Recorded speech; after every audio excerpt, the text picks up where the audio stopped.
It's the Wickersham Leader Show with today's episode, A Nutty Professor. Hello everybody, once again. Welcome back to another art stream. Today we've got somebody who is, she is a genius, but she's usually not defined by it. It's an interesting example, because especially earlier on, she was more defined by her home. I'm trying to find a better word for that, but she's defined by where she came from, not how smart she is. But it's true, though, that she is very smart. Sandy Cheeks is a very intelligent character, and as time went on, they leaned way more into that.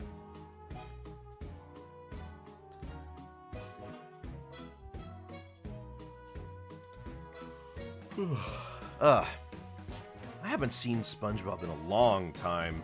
Well, that's not true. I haven't seen any SpongeBob newer than, like, 2010, probably. I used to be somewhat knowledgeable on a few episodes, but, I never really was a big SpongeBob person. Wasn't allowed to watch it when I was a kid.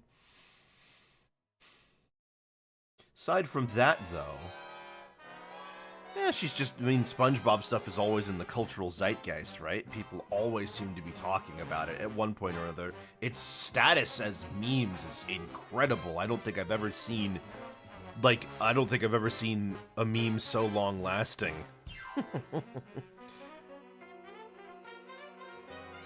Yeah, no, honestly, I can't think of very many at all, actually. Well, in any case, I need to get going on this, right? And you guys want to see the drawing process. So let's get right over there. I haven't drawn Sandy in any real capacity ever, I don't think. I'm trying to think, but I don't think I ever have. But she's got a basic enough body plan. I just need to make sure I've got my reference material right here.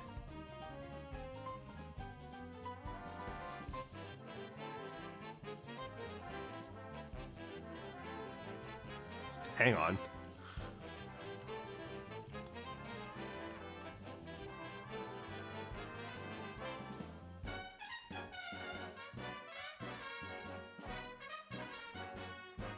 So now that let's see. I really like how Sandy looks in Season 1. She looks a lot goofier, especially compared to the official artwork that was around at the time that they would use for, like, promotional materials and stuff.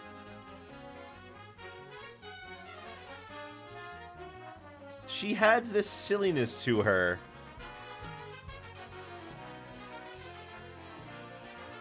It's worth noting, though, that as I was looking up stuff for Sandy, I found out that at one point she was planned to be SpongeBob's romantic interest, which I guess makes sense. She's very friendly with him, and the two of them basically were doing everything together for a while. Although she's a fairly rare character most of the time. I can't seem to give her a reason to do something. Didn't they almost get married? No.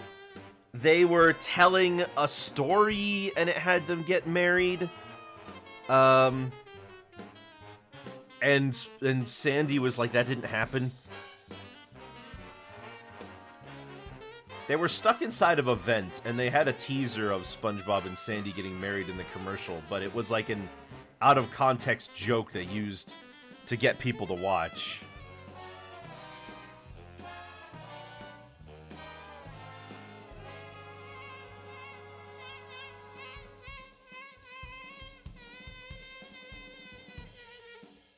But in Season 1, she had these gigantic, goofy eyeballs.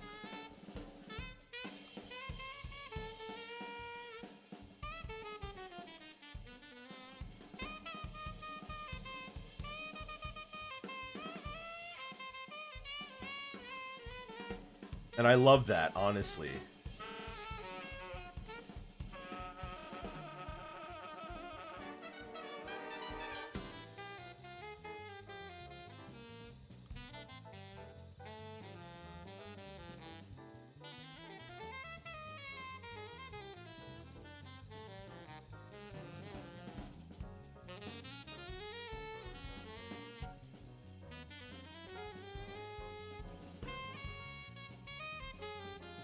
She has eyelashes like SpongeBob, too.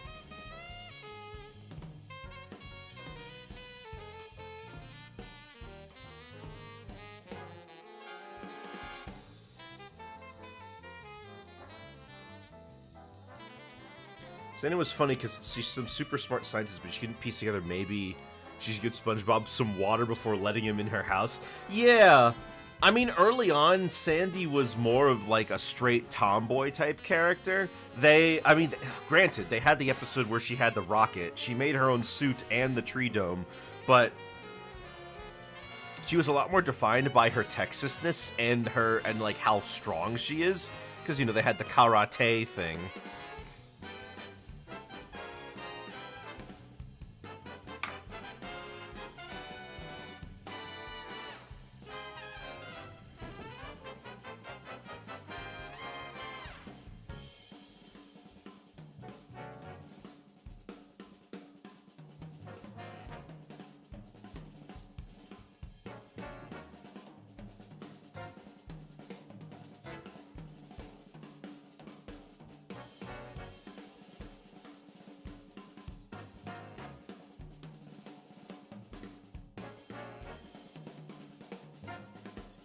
You know, I've heard that her Texanness was slowly pulled back over the years as well. I'm not exactly sure what the reasoning is for that.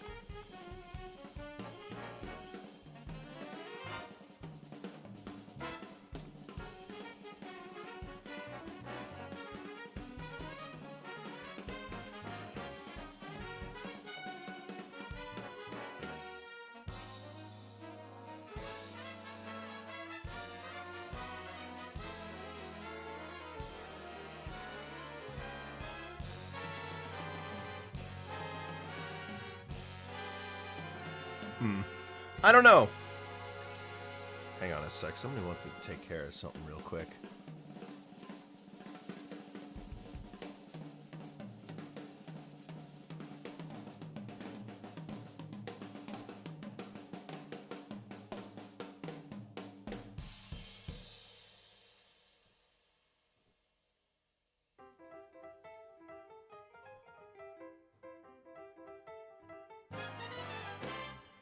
She's simple enough to draw, and luckily she doesn't have a lot of colors on her.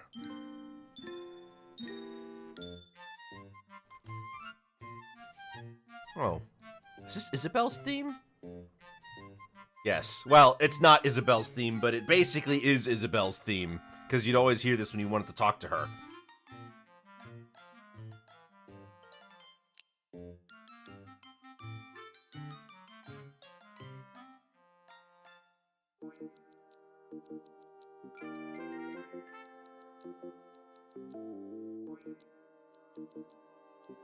Okay, so what's the pose we're gonna be doing here?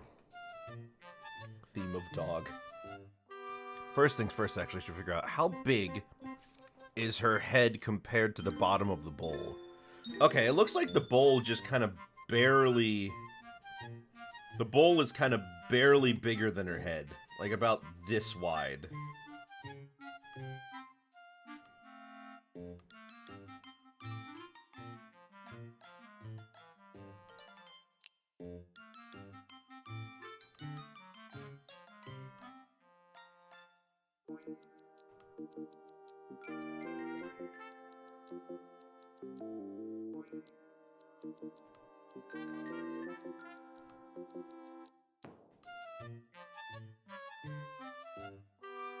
And do we want to do the neck? Do we want to do everything or just the neck?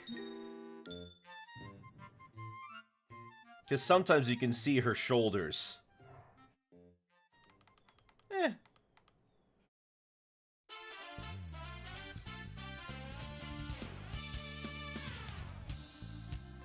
Oh, right. What does her bikini look like? I didn't bother to check. Okay, no over-the-shoulder straps. Yeah, it just kind of hangs onto the front of her body.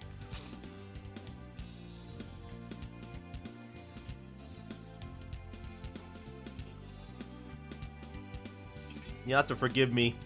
I was just handed some fries and chicken nuggets, so I'm eating them. What Mario RPG did I last play? I believe it was Superstar Saga.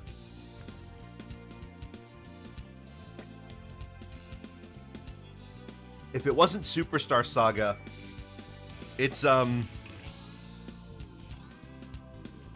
what is it? If it's not Superstar Saga, then it's Super Paper Mario. But that's not really an RPG.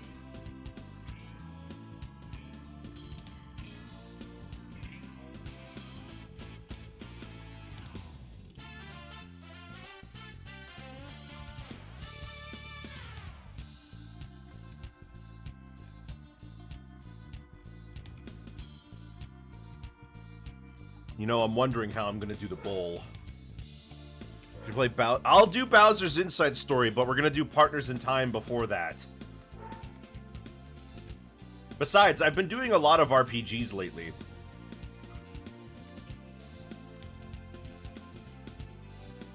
Why did it autocorrect to Bloodwise?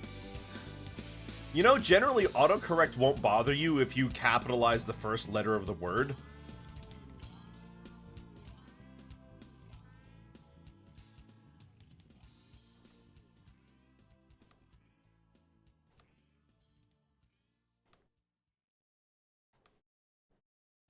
Yeah, but I'm lazy though.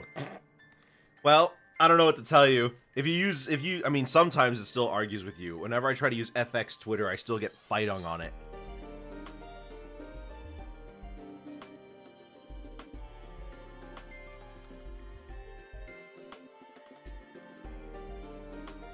You know what? Lucamine's theme's a good time to bring this up. What do you think of, this ongoing discussion of Pokemon fans not being able to read?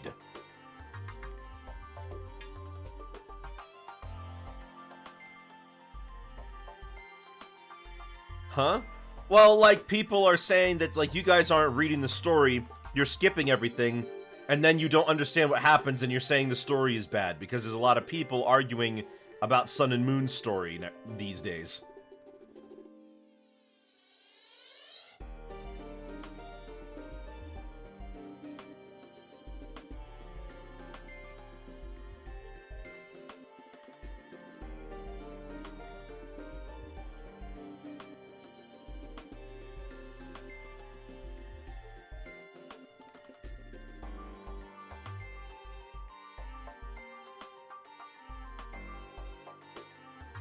I agree with the argument is that you complain about the story if you're skipping it constantly. Cause I've seen a post or two that's like old Pokemon villains versus new ones, and it seems awfully reductive, especially in the case of Lucamine, but like, they also put Piers as a villain, even though he's not the leader of Team Yell.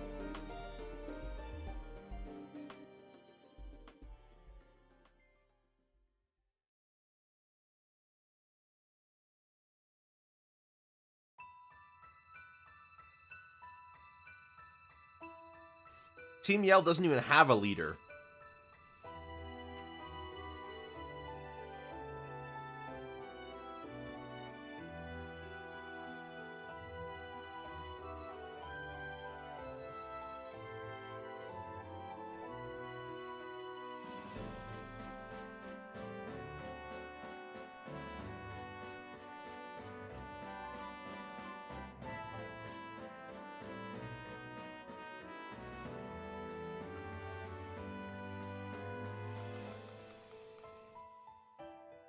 Although, I will say, Team Flare is pretty undefensible.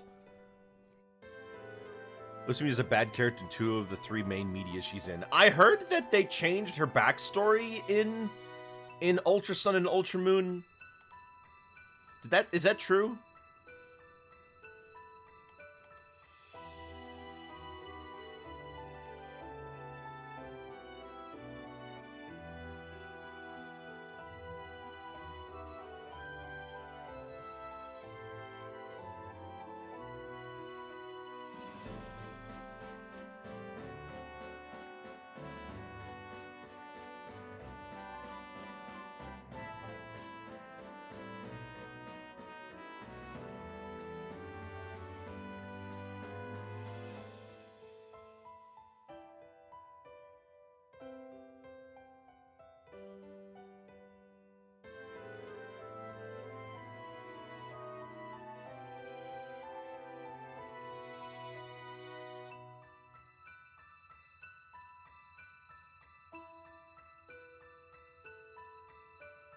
She suddenly starts being crazy because Necrozma is scary. What did she...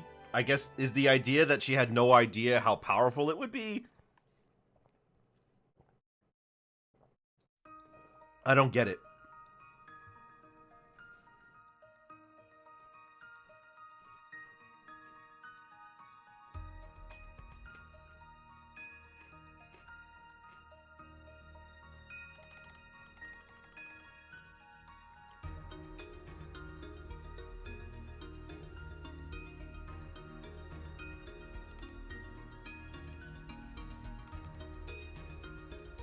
I'd have to replay it, but I don't think she was even looking for it. What? That's so so why did they change her backstory? If I from what I remember in Sun and Moon, she gave up everything to look for Ultra Beasts.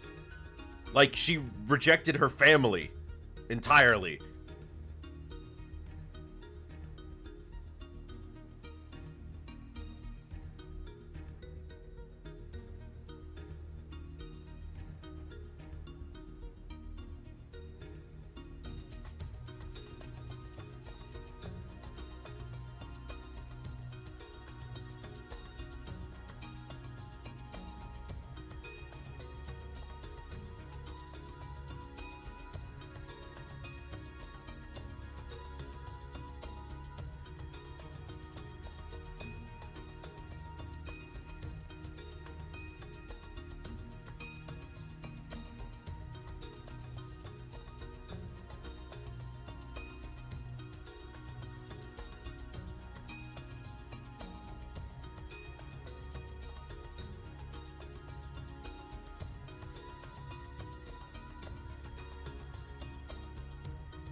Also, in the anime, they made her a good mom, but don't change anything else, and they somehow didn't realize most of the story beats don't make sense if she's not a bad mom.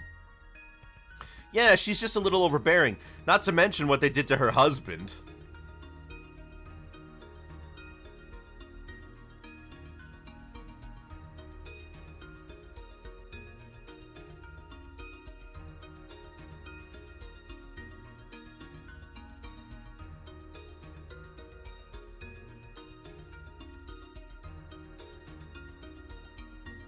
She comes off as a neglectful moron, doesn't actually paying attention to her own kids. Well, I guess that could be why she's seen as a bad mom. Or you could interpret it as Gladion being an annoying little teenager who doesn't understand how good he has it.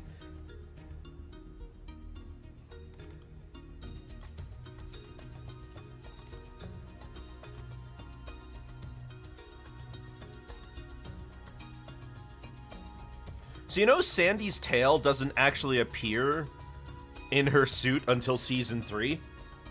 The only time you see her tail is when she's outside of the suit.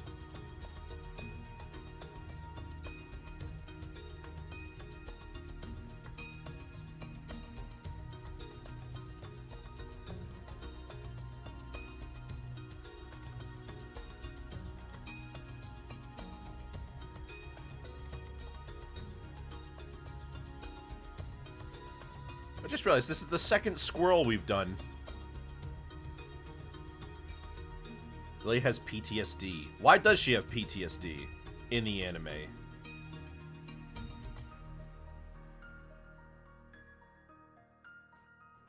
I expect you to believe that this woman is a good mom, and yet she doesn't care why her son ran away from home or why her daughter can't touch Pokemon without freezing up. Oh. Oh gosh, that was just something that was elaborated on.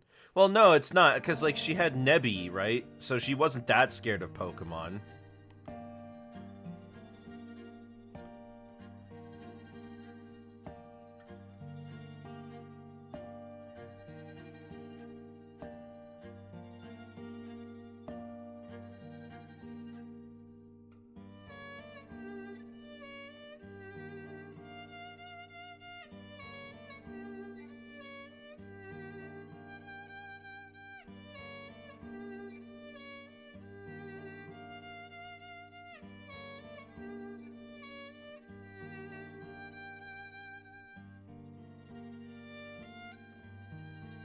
Okay, so look at this.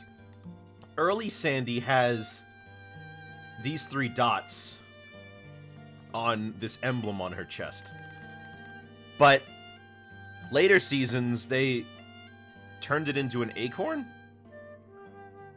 And I wonder what it's supposed to be. It almost seems like it's a plug of sorts.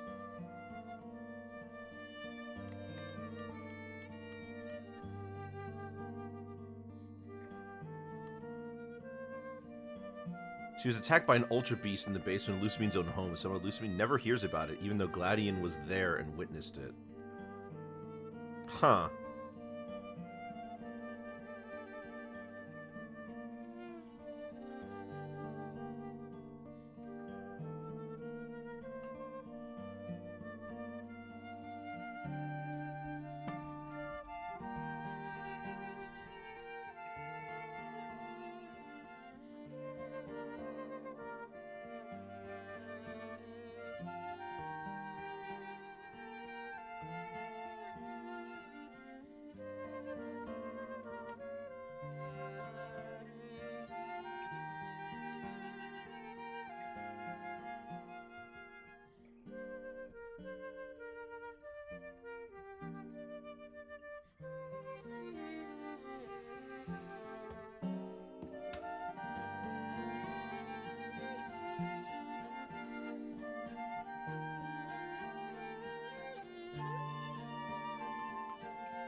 Maybe I'll move her arm back out of the way, because I don't want to...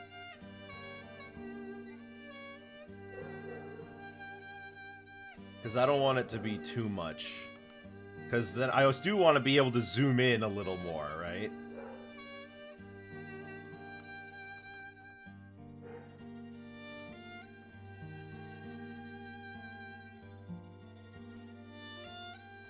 I wonder why they decided to do that, though, for Lucimine in the anime.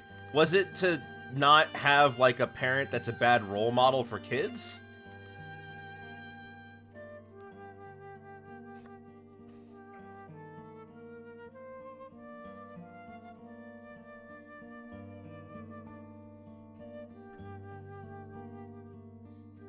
It more seems like she's just embarrassed that her mom is so overbearing.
How am I gonna do the bowl?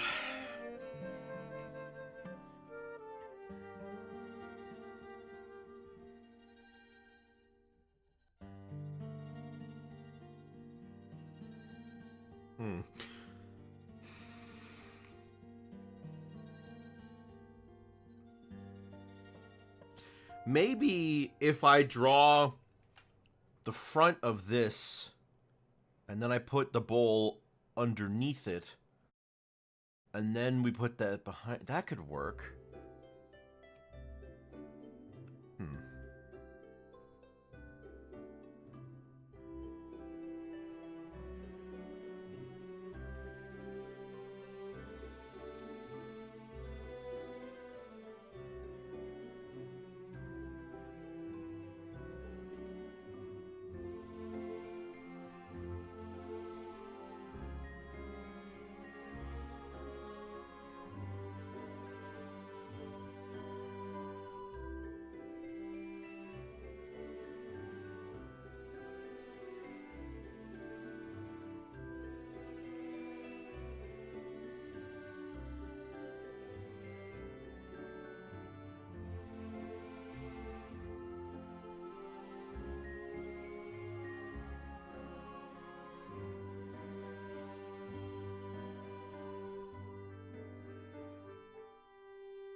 You have to forgive me, I'm trying to guzzle down my fries so I don't have to worry about you guys hearing me eat.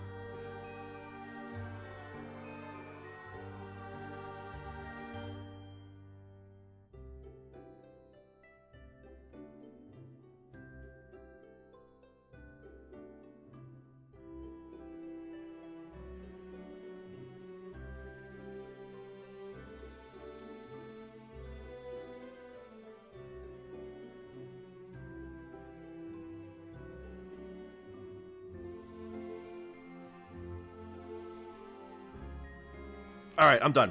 Where were we? People 2016 that Pokemon have these big stories is bad and they should stop it. Real, I want to just catch a Bulbasaur energy. Mm-hmm. But I argue half the appeal of the game is the human characters. I mean, we can't deny how popular the anime was, can we?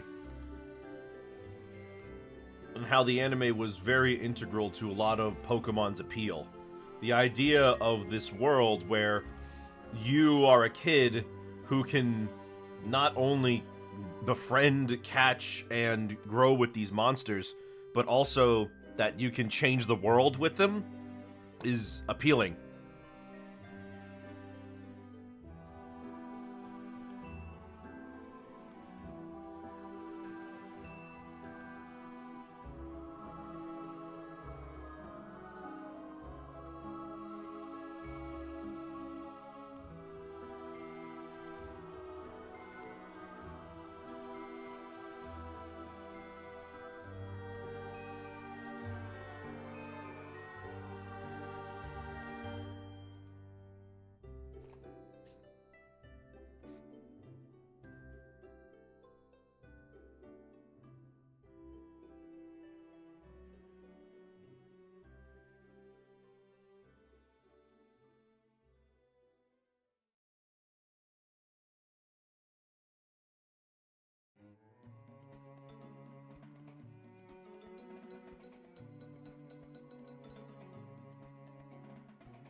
All comes back around to the every game should have skippable cutscenes debate. Every game should have skippable cutscenes, especially since if I'm playing the game over, I don't want to watch them again sometimes.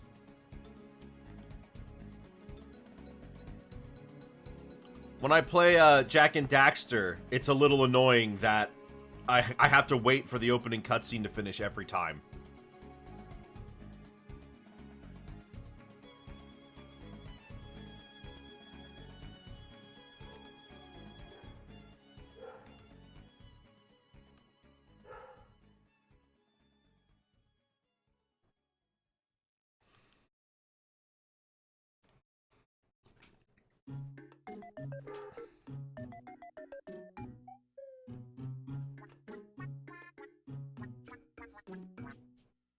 Gosh, there's salt all over my desk from these fries.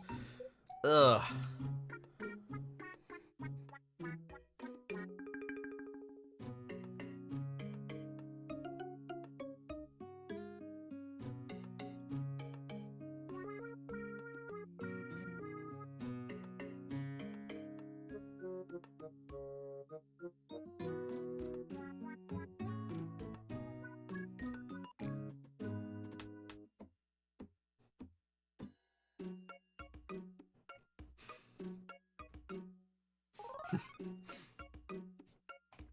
Oh man, the intro to this David Cage game is really annoying me. Guess I'll skip the cutscene, and then you just go to the credits.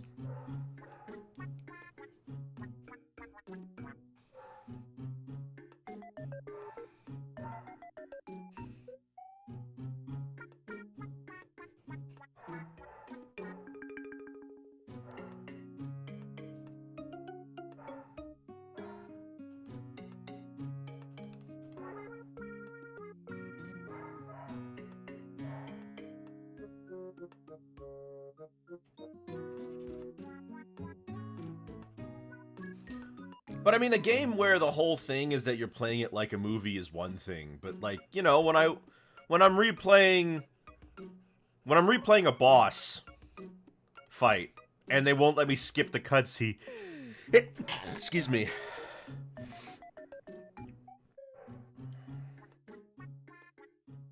Smash? No, Smash was yesterday. We're doing art today.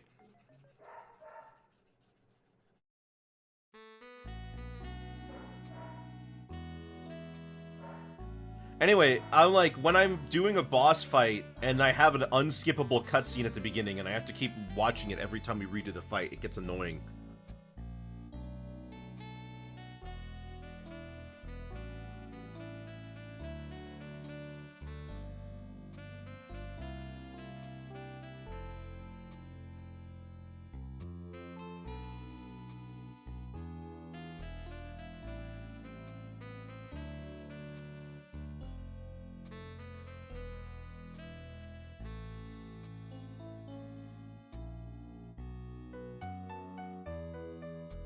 Well, that's not very nice. Sandy didn't do anything wrong. She's just being kind.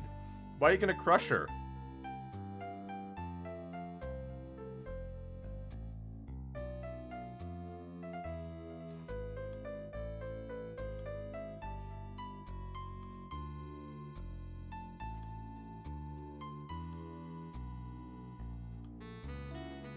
I mean, I don't know how you're gonna just destroy the cheeks without getting the rest of her.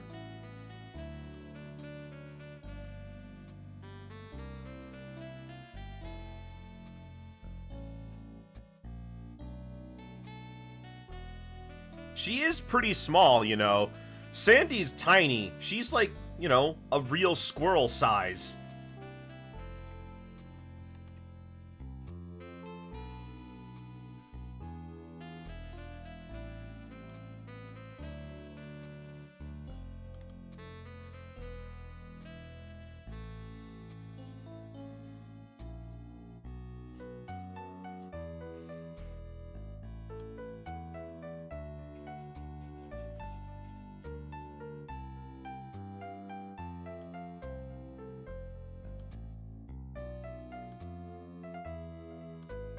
Set it to Wumbo.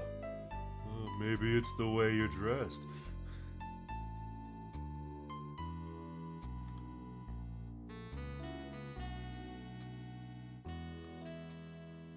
You know, it's pretty much confirmed that Sans is supposed to sound dumb like Patrick.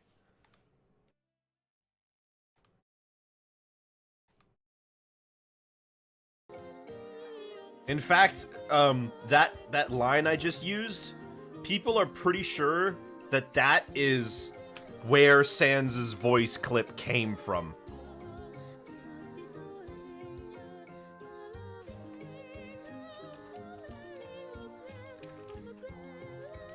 Here, listen to this.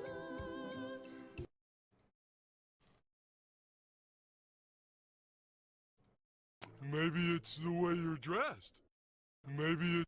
Maybe... Seems pretty convincing to me.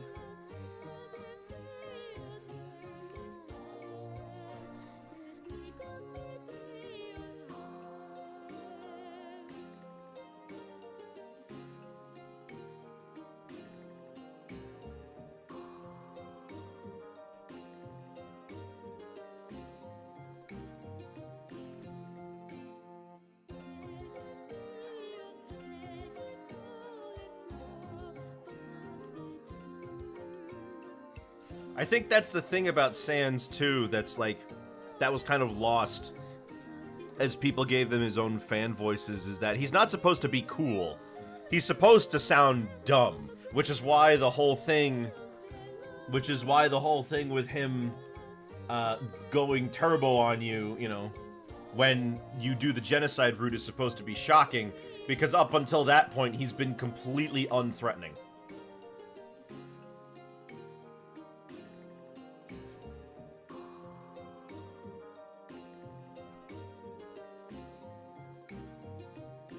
Usually people just make him sound like Moist Critical.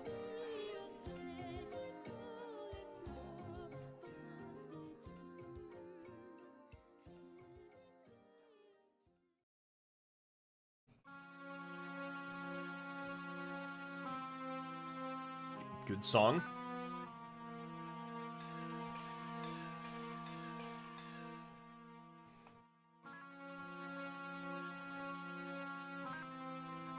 Well, yeah, the game's good, but, like, what? It's so unfitting for me.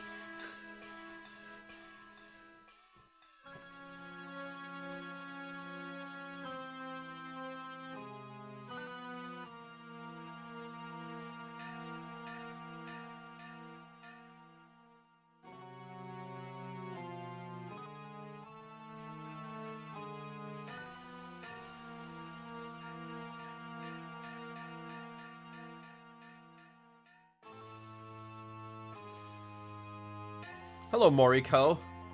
Whatever the roulette wheel lands on is to be heard. Why is this in your playlist anyway?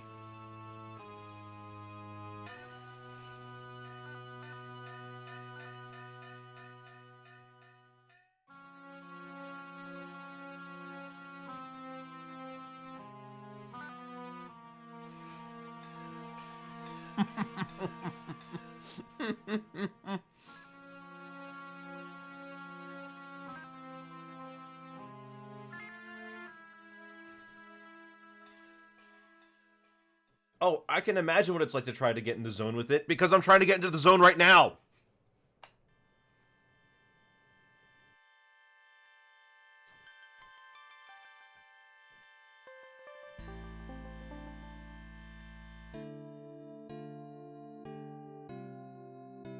This is a different zone, though. Oh, you're right, you're right. It's Green Hill Zone, excuse me.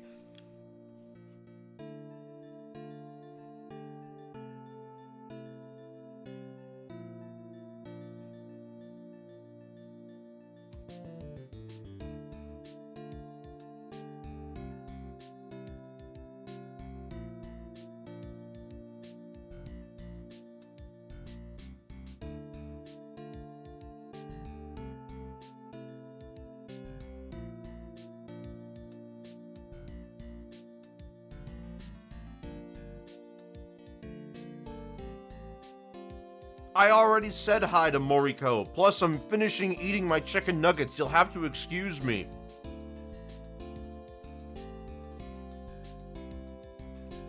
Hi, Moriko.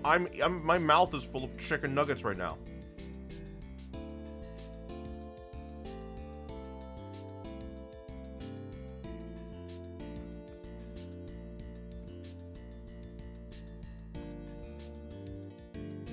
There, I'm done. That's what I thought. I said hi already. Celeste, I swear.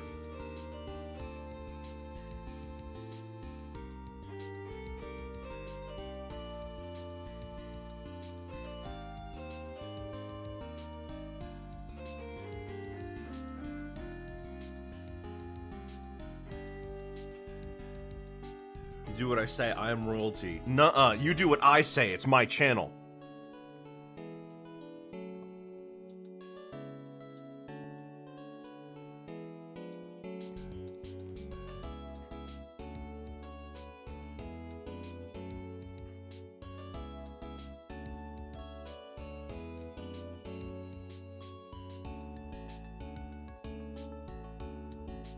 So if I was told his name, I'm 100% not remembering.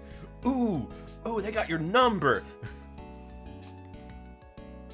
No, you shouldn't say that, Celeste, because it sounds too similar to a racial slur.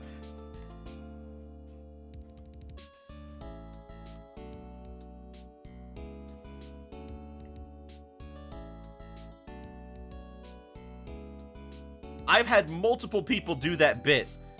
And you know, they all say, wait, I shouldn't say that. Immediately after they say it.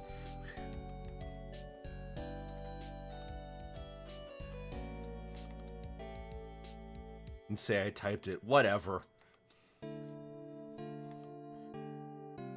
It's not even knickers, like pants. Or underwear, I guess that's what the term is. Tomato, tomato. I don't know why people say tomato, tomato.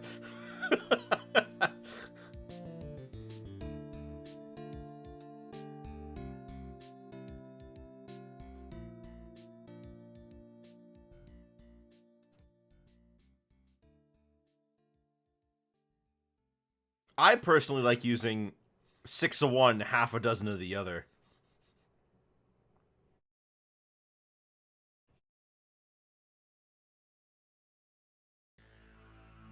It's the different pronunciations of tomato back to back. I don't know. I'm pretty sure it's only tomato. Anybody who says it like tomato doesn't exist.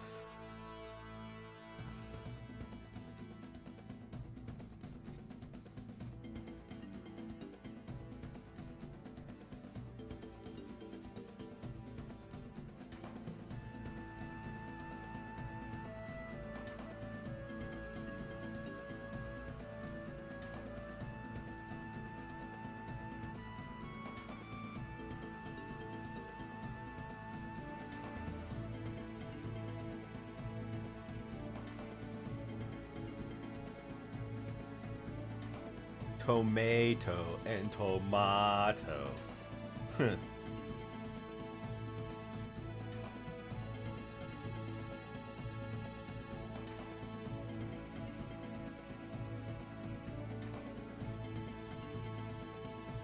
think we're good. Potato, potato, potato. Wait, what's the third one? We got potato, potato. What's the... Potato? What's the middle one?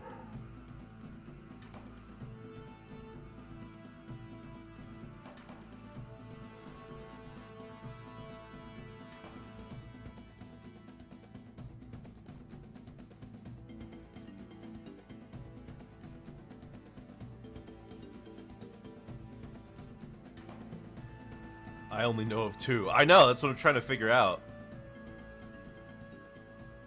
That's a surprise tool that can help us later. Your bro thinks she's Toodles.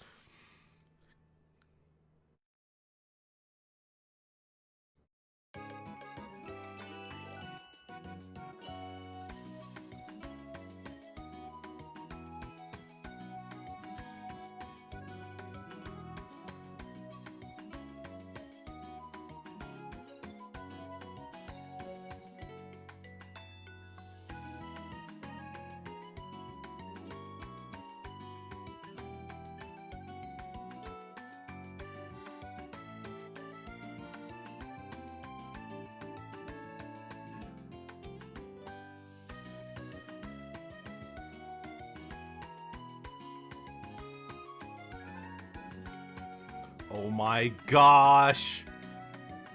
No one told me that SpongeBob did a Steven Universe parody.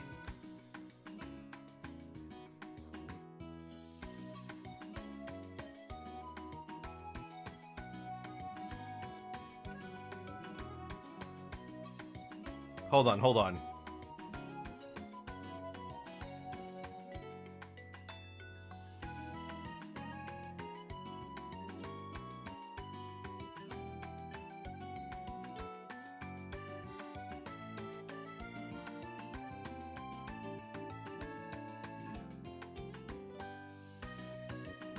When did they do this? This is official.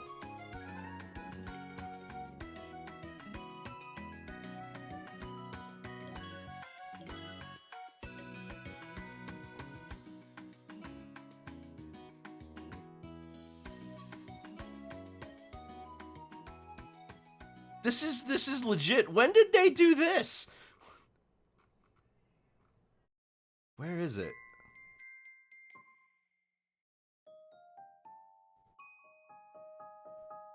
Oh my gosh.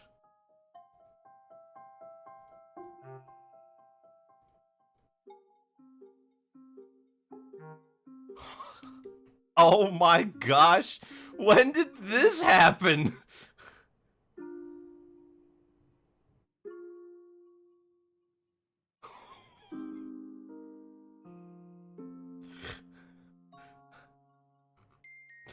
Oh my gosh.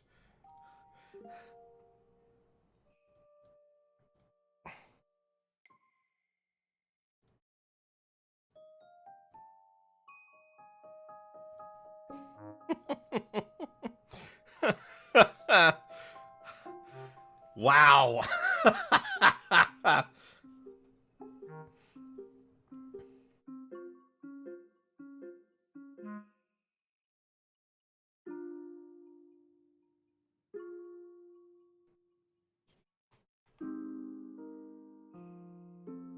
They called it a sci-fi adventure cartoon, but it's very obviously just Steven Universe.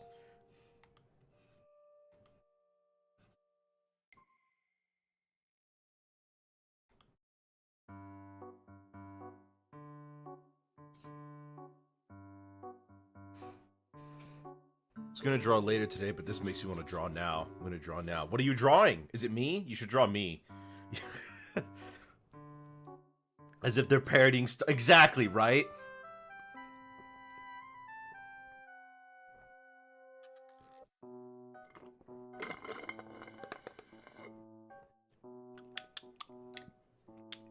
Alright, well, there we go. Done with everything. No more eating, no more... Well, I might drink. But I need water, you know. You always need water.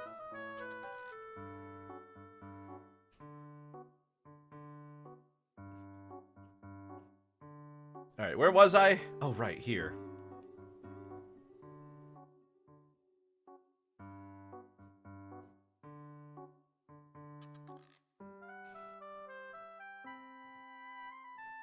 You went all to this lore of the Kenku species from D&D. Oh.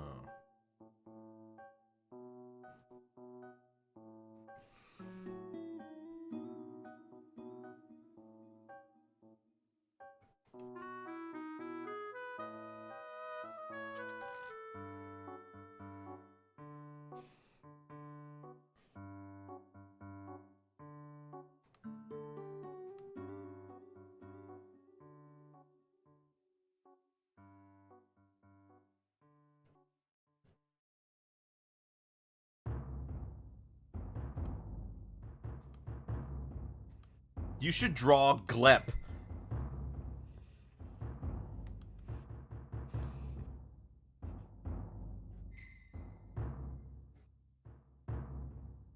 From Smiling Friends, Glep.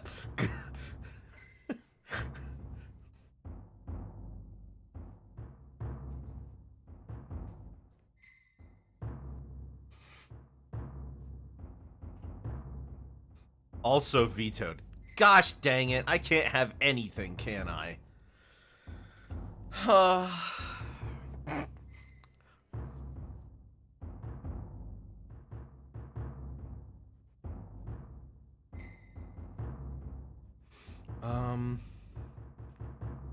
am I gonna do the bowl?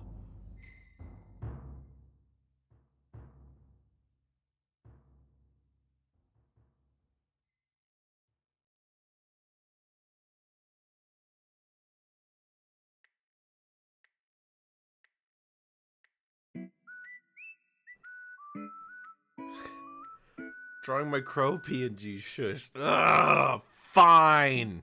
You can have your Corvid-19.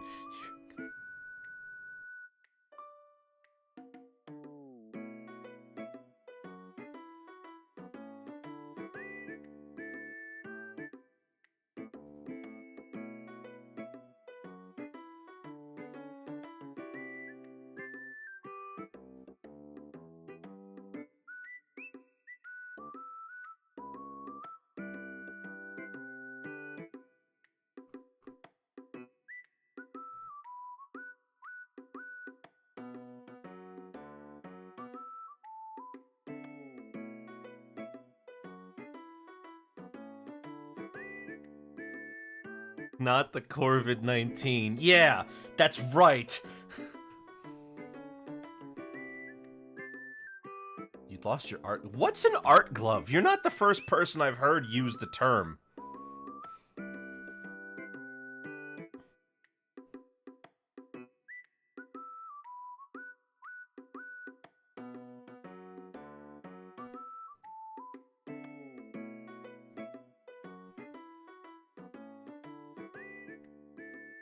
I have an art glove, but it's pointless. What is it for?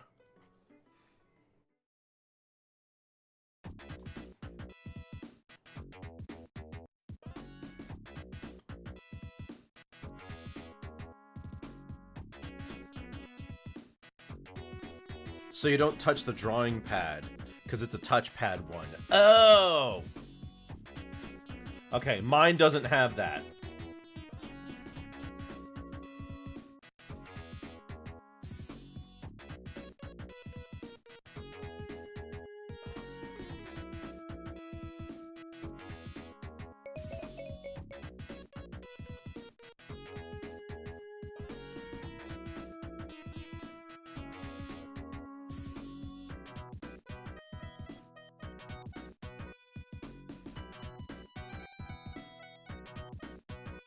Mine isn't a touchpad, so my glove serves no purpose.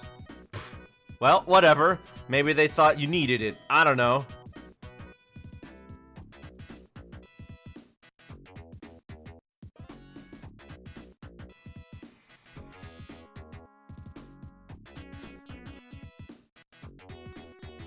My artist glove makes me feel so cool. And your temporary replacement makes you feel like a 6-year-old whose mom said to wear gloves and couldn't find a matching pair. Oh, now that's motherly glove right there.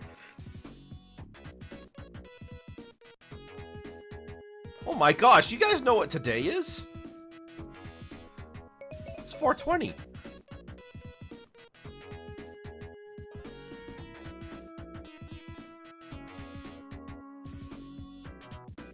I'm gonna...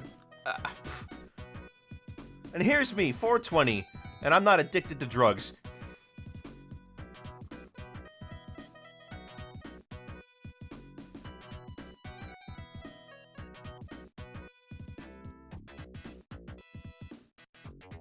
No, I don't smoke weed either. The only thing I smoke is noobs in Team Fortress 2.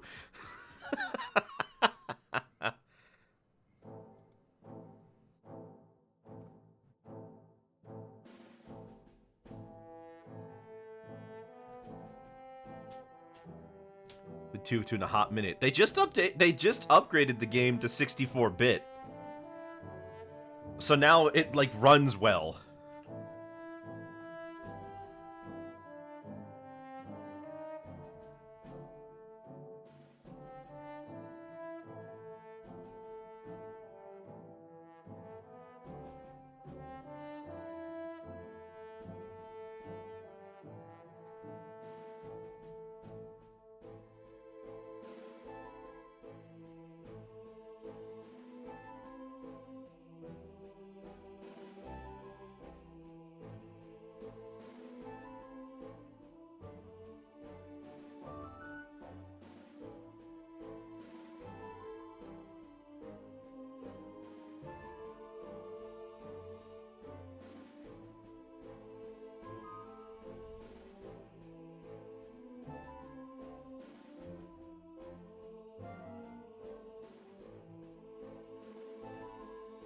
I didn't realize it was so close to your birthday, Celeste.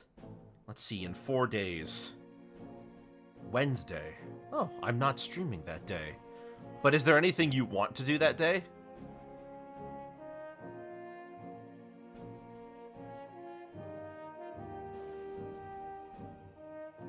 Let's play Sonic Adventure.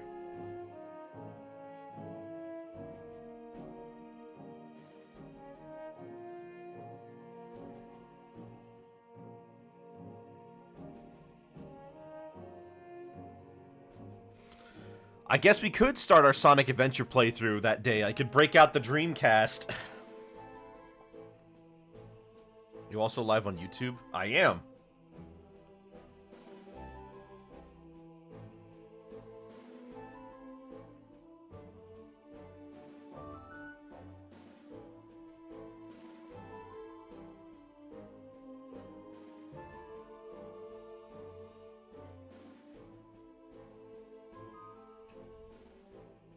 No, I mean I need to beat my copy because I only play it on your birthday. Oh, okay. Tyson, what's wrong? What do you need help with? You're running up to me like you just ran a marathon. You're like, Wicker, I need your help.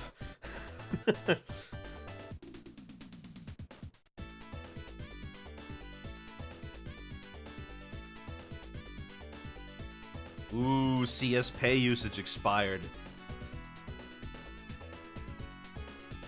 Time to break out the,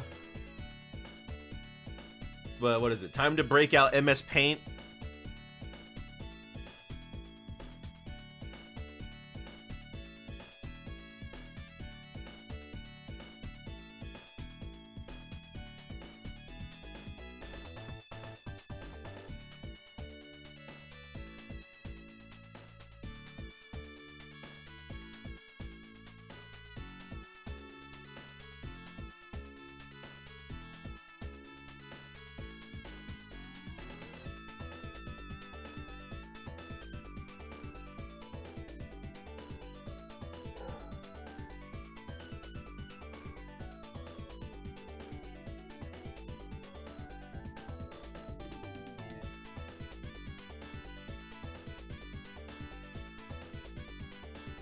Trying to break up my used casual. I mean, yes, MS Paint, of course, yeah.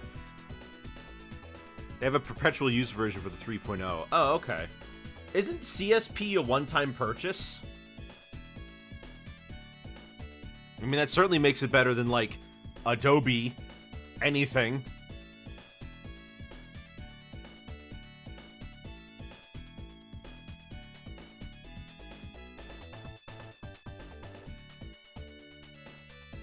I use Krita. It's free all the time.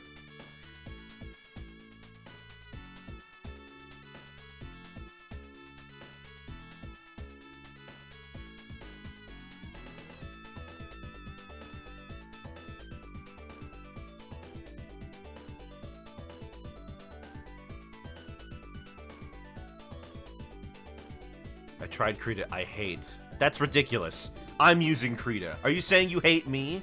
I knew it. I knew you had an agenda.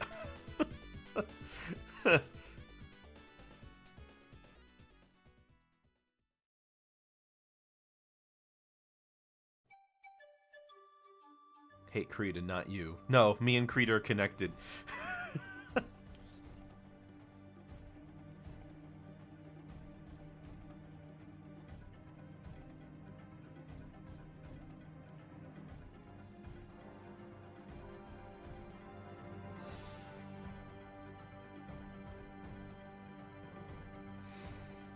Oh, gosh.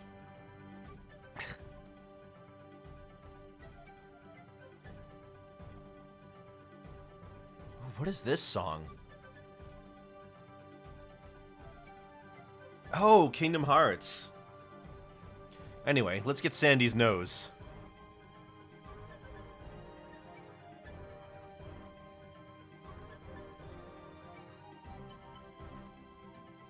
The legal state of Texas slaps their seal of approval on juice made in Russia, not like the illegal state of Texas located in Canada. Huh? Wait, what is this about?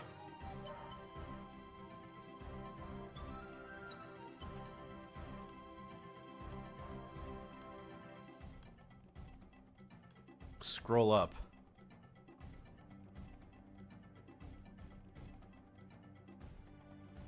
Oh, gosh, I didn't even realize that you were saying it was approved by... Now I get it. Alright, so, let me tell you guys what's going to happen in the next episode of The Amazing Digital Circus, because I watched that trailer and I figured out pretty much everything that's going to happen. Here's me telling you my best guess based on the trailer. That bit at the beginning where Pomni is falling down, right? That bit where Pomni's falling down through the black void in that one shot.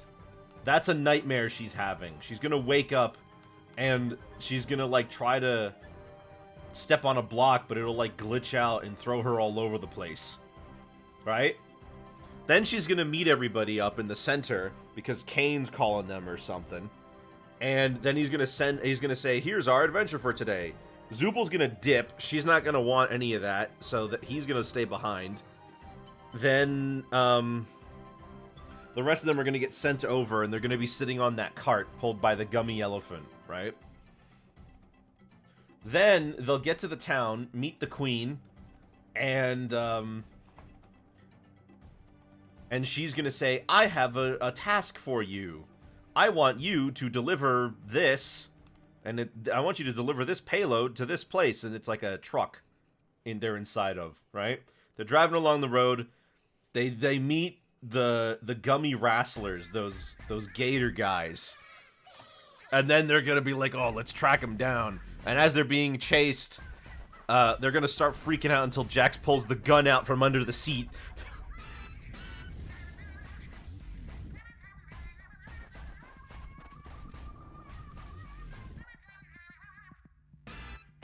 Saving this clip and giving you $5 for every prediction you get right. Then they fight the wrestlers off. Pomni's gonna have to jump on top of their vehicle, which is the flat top RV type, right? And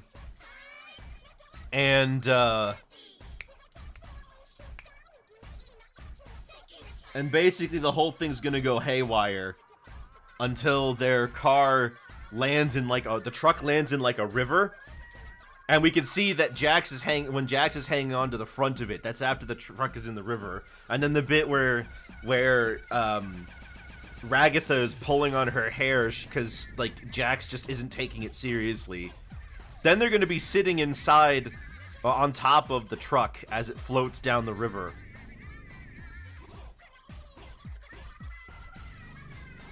Now, what I can't figure out is, I think that's Pomni that got shot out of the water, but I don't know what she gets shot out of the water by. Probably a whale?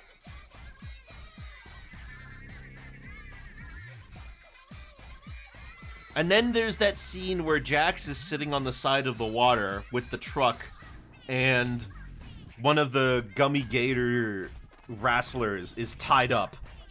And I can't figure that out either. I don't know where that's gonna be. Probably after they probably after they float down the ocean, because the river goes out into the ocean. Meanwhile, they're gonna cut back to like a B plot with Zubal. With Zubal back at the circus with Kane and Bubble. That's what I think is gonna happen. So yeah, I guess you could save that. Put this in your predictions.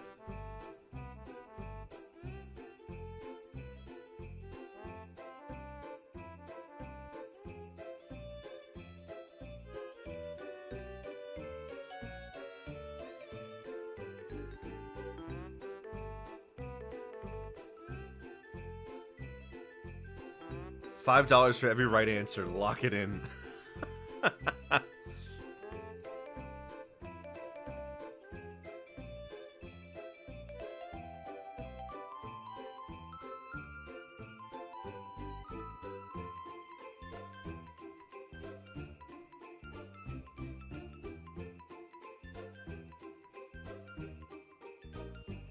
Anyways.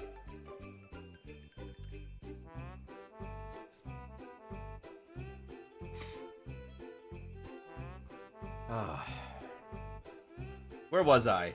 Oh, right. Let me get the color. It's Christmas now, I've decided. I thought the roulette decided.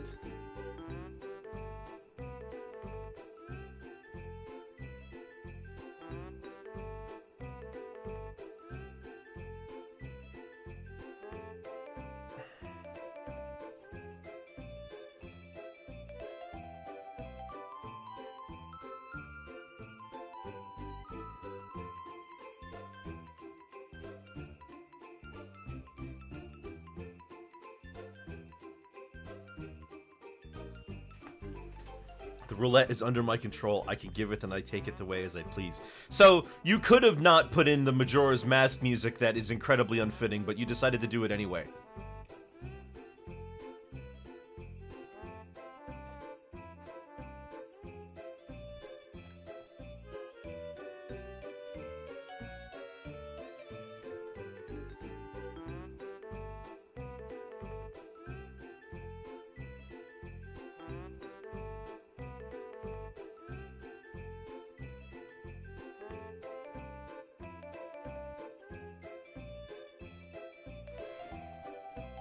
I'm gonna sue. Good idea. Oh gosh, I sure am glad I live in America where you can sue anybody for any reason.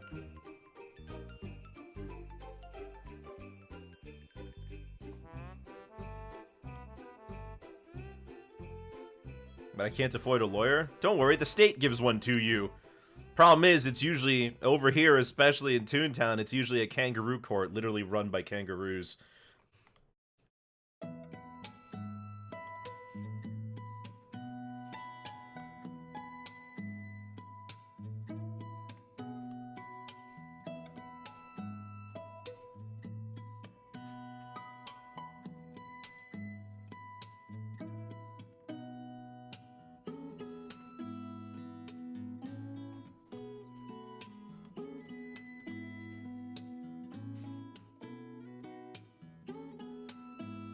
I just want to draw my little guy.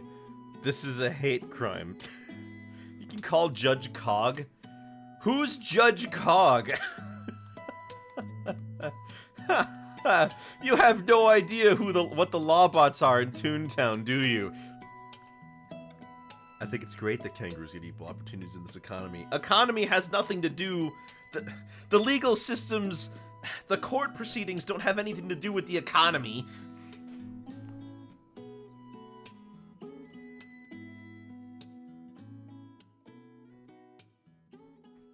Economy schmonomy.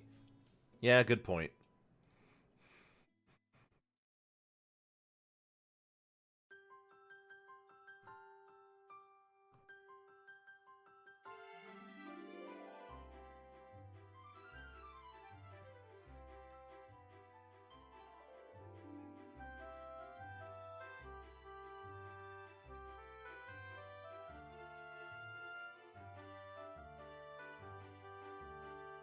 This is why everyone should convert to monarchy. Your democracy is too confusing. The court system has nothing to do with whether or not it's a democracy.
Other things my cat has typed for me, plus is not the worst thing. Your cat typed that? How does your cat know?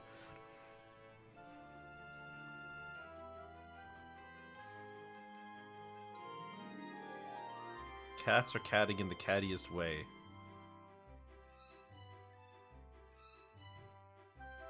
Yeah?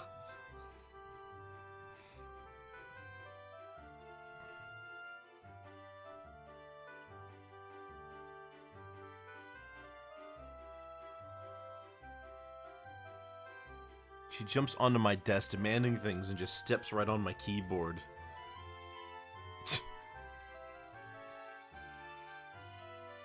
Just lucky it wasn't something like...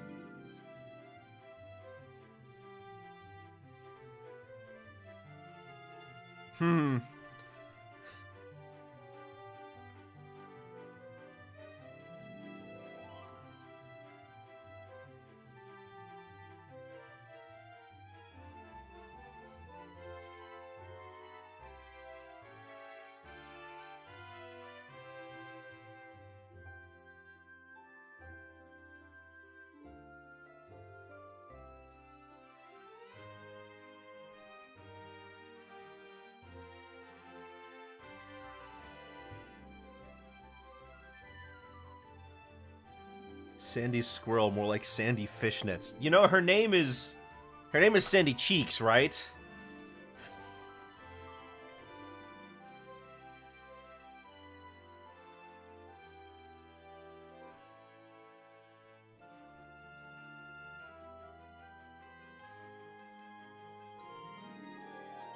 I forgore. I knew you forgore. It's not like it's in the title of the stream directly below where you're looking at.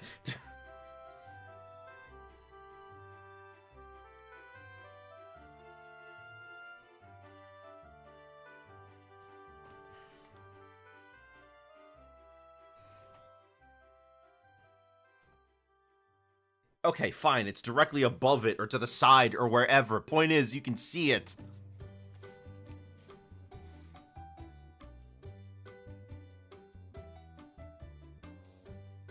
It only shows up if I tap on the screen. Yeah?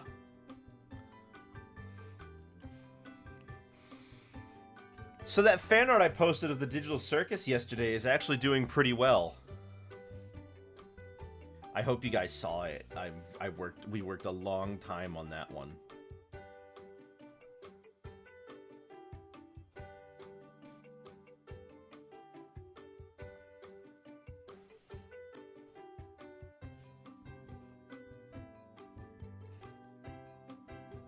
I don't have a Twitter if that is indeed where this was posted. It's also on Blue Sky and my Discord, which links to the Blue Sky.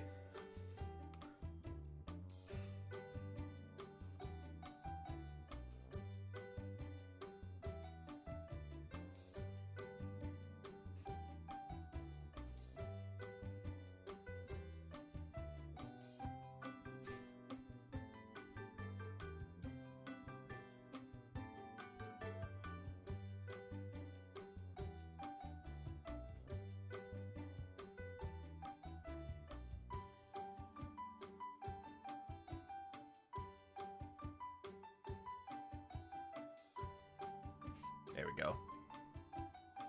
Forgot Sandy has a flower in her helmet. Yeah! She wears it on her head when she's not in the suit.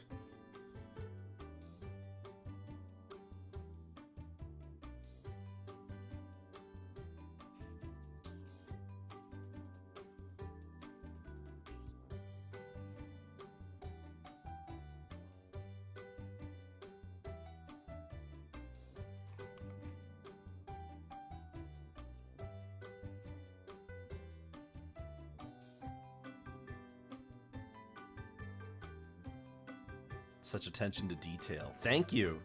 My friend, so it was a collaboration between me and two of my friends. I did Jax, Ragatha, and Pomni. My other friend did Kinger, Zubul, and Gangle. And our third friend did the background, because he's a 3D modeler.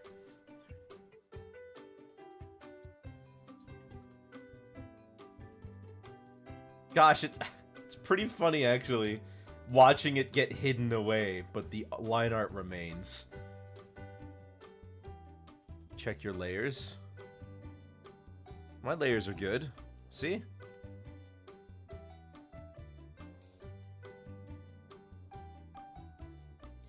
It's just a friendly reminder. Oh yeah? Why don't you make it an unfriendly reminder? Huh?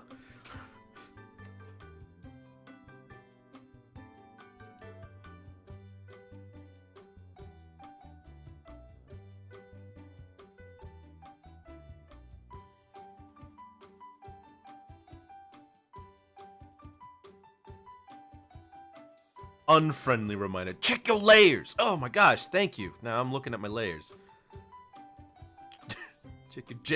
check your layers, you poo-poo head.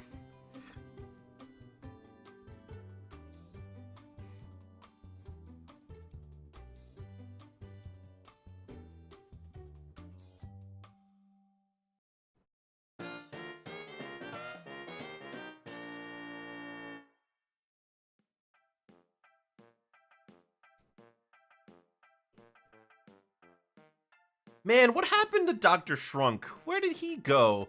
He used to be a mainstay.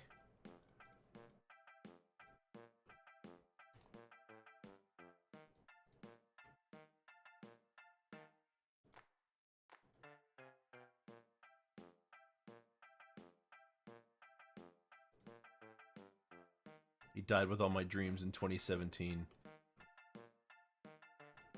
You ever seen that picture that's like the opening text for Star Wars and it's like Star Wars Episode 8 The Last Jedi, and then the first paragraph just reads Scrappy-Doo has been found dead in Miami.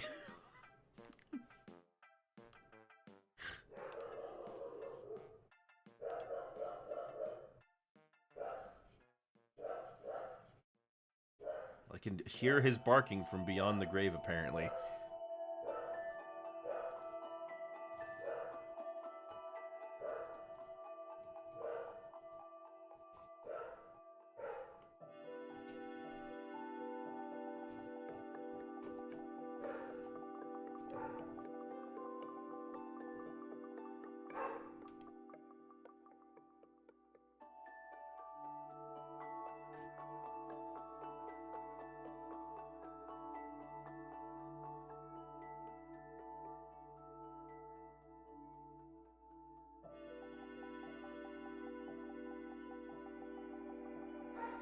Alright, we're almost done with setting everything up. We've got all the main body pieces all ready to go, but we have to get the mouth and some other lines that I need to put in before we can start the shading in earnest. This was a relatively quick one. And the background is going to be really easy too, which is great.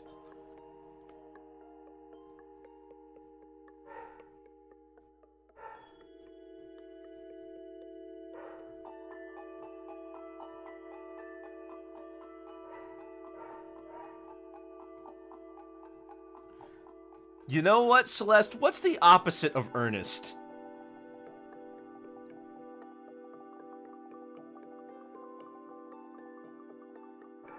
That SR? Maybe you want to look up an episode of how it's made?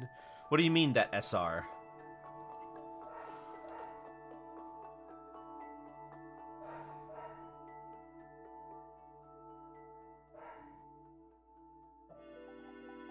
Song request. Oh! You mean like you want to request an episode of how it's made in here just to be rude?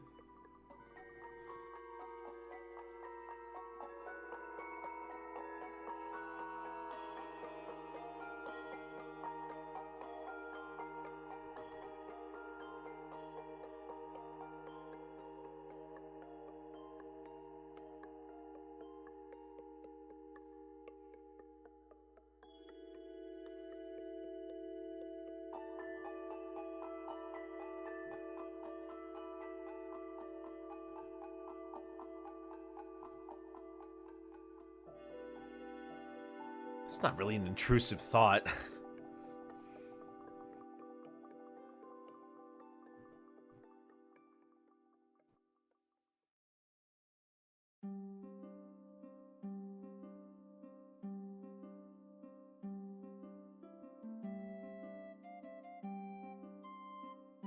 Start the shading in frivolous. Okay. This side's dark.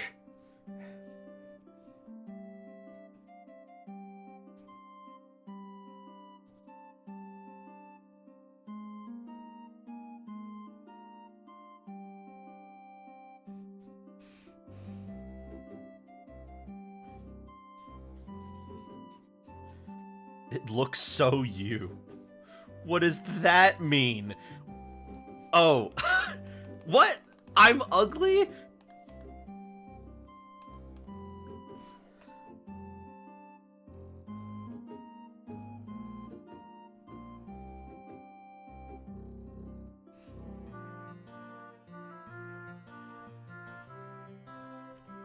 I don't like your attitude, Missy.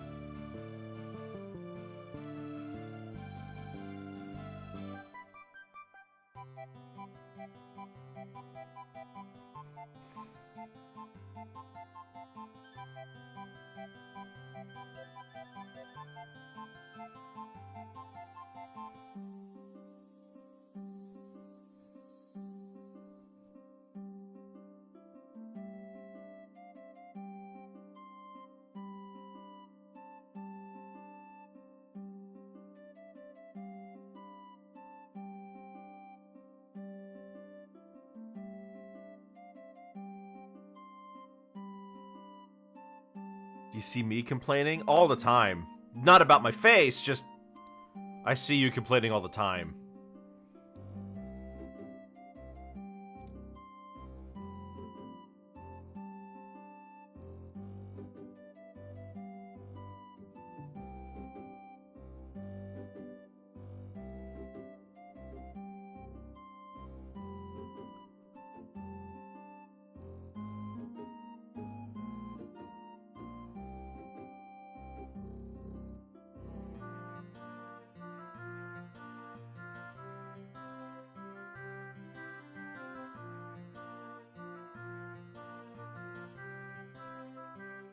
Why does no one understand my British Sonic references?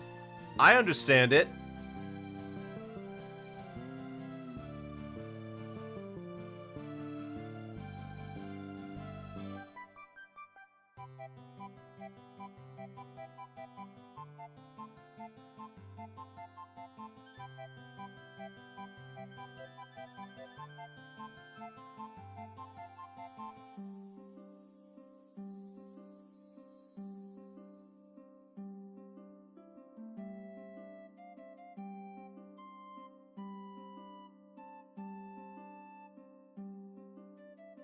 I don't understand a lot of references except for Vine. Gosh, Vine. I mean, a lot of Vine was trash. Let's not pretend.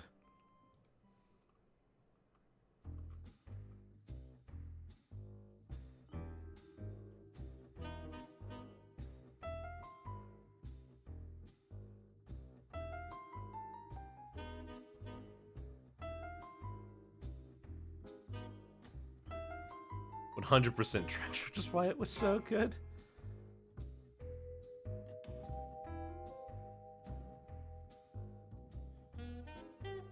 Yeah.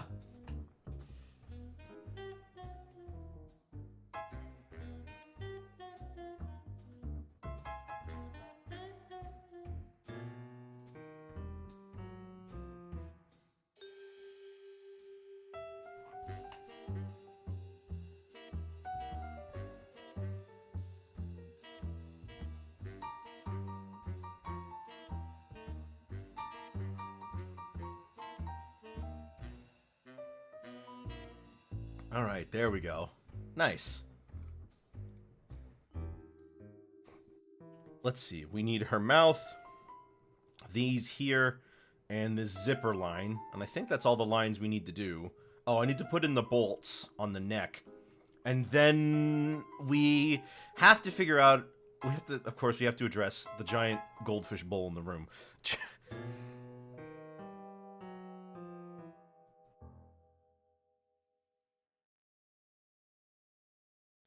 Cutting onions back here, I'm dead.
Alright.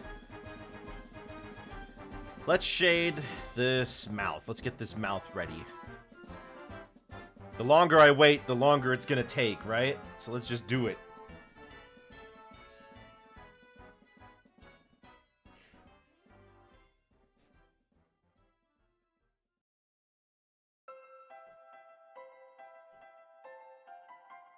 I'm still not sure how I'm gonna do it. The shading on the bowl.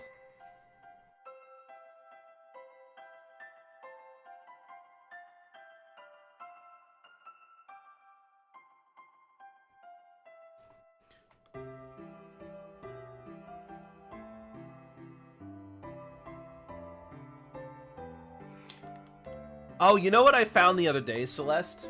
When we were and some of my friends were watching it. You know that video you you know that video you showed me of the last song in Has Been Hotel, but it's like, yeah, you did it. Twitter hates it.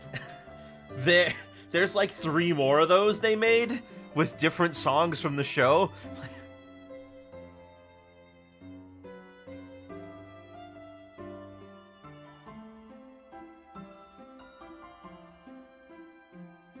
Including one about Pentious being obsessed with furries.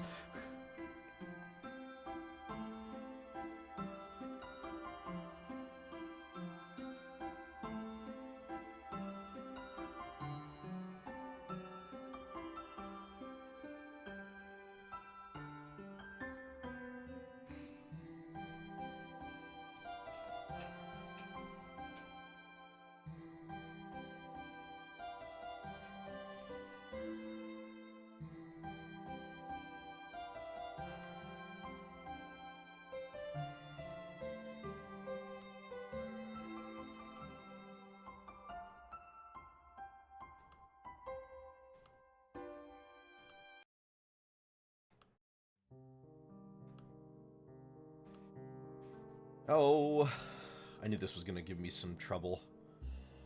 Never mind, we did. Nope, we didn't do it. Hang on. Wait, is this Psychonauts?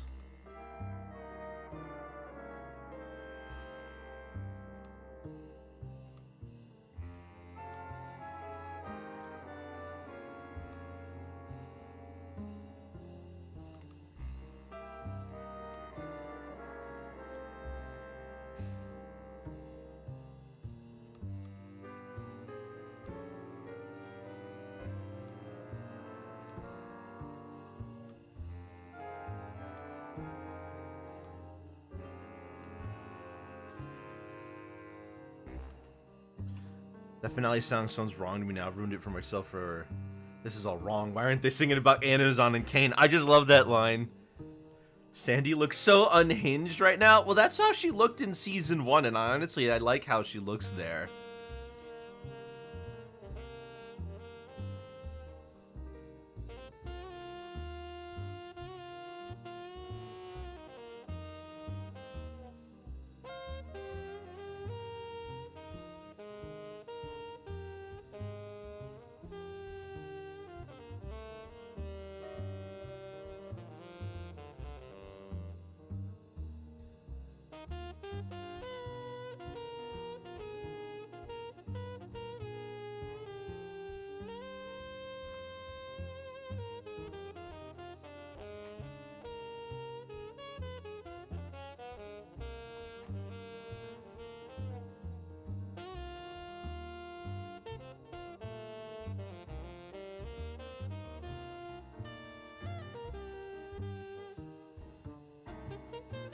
There we go. No, I did it wrong.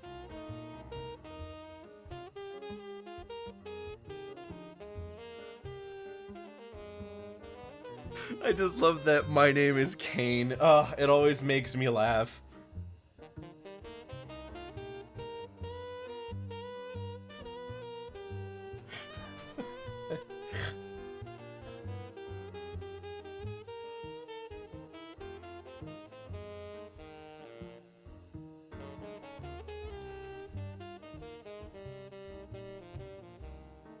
I gotta fill in this color, I just realized. Can't leave that blank.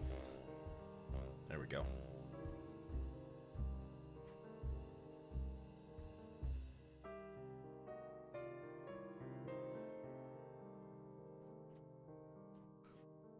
And we gotta erase this.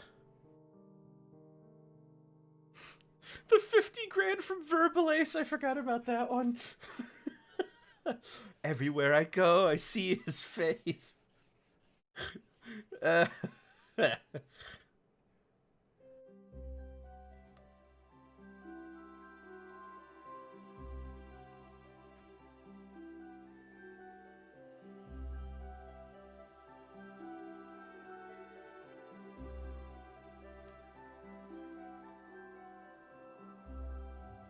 You know, everybody's talking about self-shipping and how cool it is. Like, I've seen a lot of people, well, not everybody, but I've seen a few people do, like, self-shipping art, and they're like, oh my gosh, like, they're so cool at this, but then Verbalace does it, and now it's not cool anymore.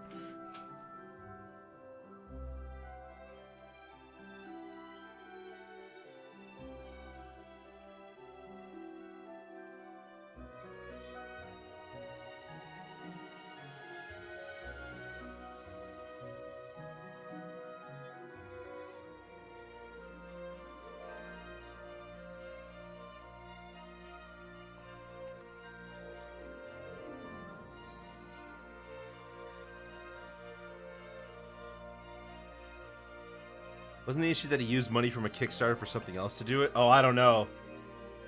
I don't know this situation. I thought everybody was just making fun of him because it was cringy.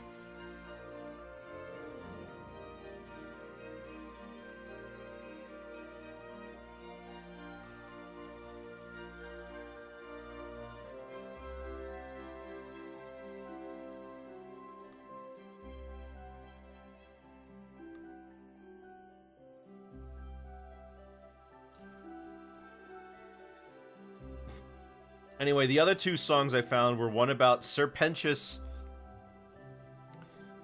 Oh, self-shipping is when you ship yourself with a fictional character. There's quite a famous example of this person who ships their own persona with Chuck E. Cheese.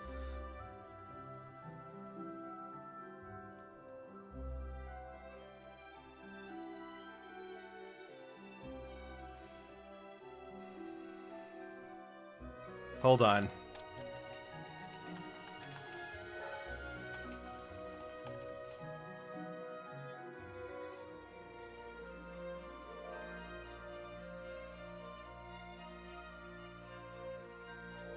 Jan looks weird with connected eyes. That's how she's most of the time. Here.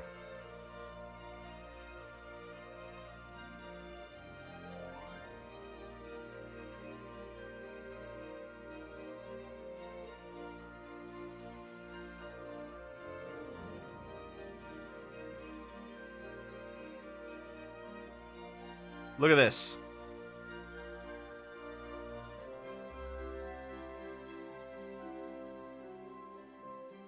This is somebody's persona that they ship with Chuck.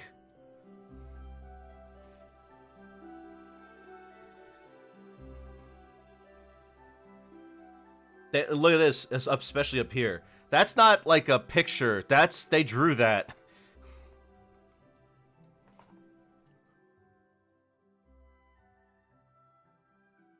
Oh, hold on. Let me move Sandy out of the way. See that on the right? That's not a picture. They drew that. TBH, she can have them. Right? But when Verbalace does it... I mean, like, oh, man.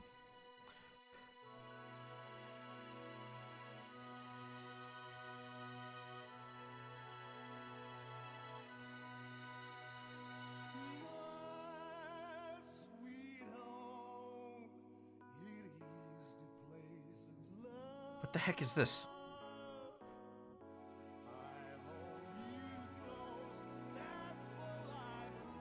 Oh my gosh.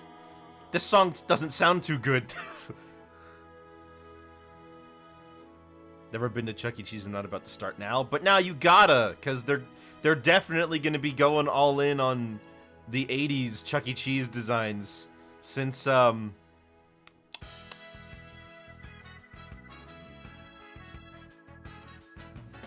what is it? The oh, that's right, because of FNAF. That's the word.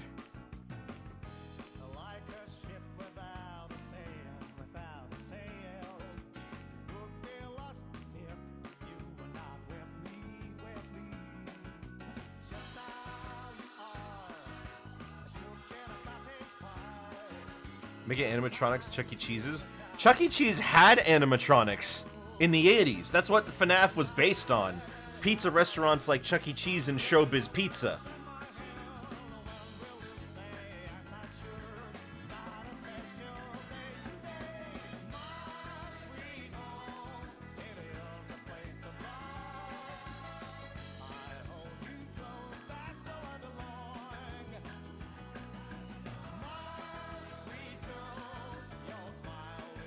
I'm a little surprised that you don't know that. 'Cause it seems... Huh. Just yank the boy out of storage and dust him off.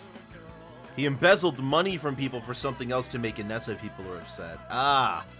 Who cares if he ate a Chuck E. Cheese? Yeah, Charles Entertainment Cheese. Charles Entertainment Cheese would eat kids, I guess. Sure.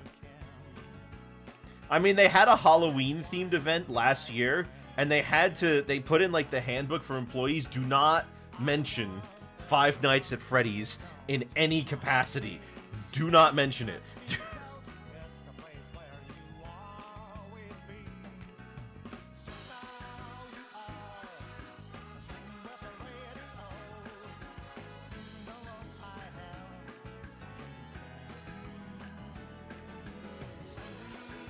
Lawsuit waiting to happen? No, because they don't really want it to be associated with a horror brand. And, Scott Cawthon has been wary about the prospects of making a real-life FNAF location, because they're worried that somebody's gonna, you know, try to copy... Somebody's gonna be inspired by the game to do a real murder.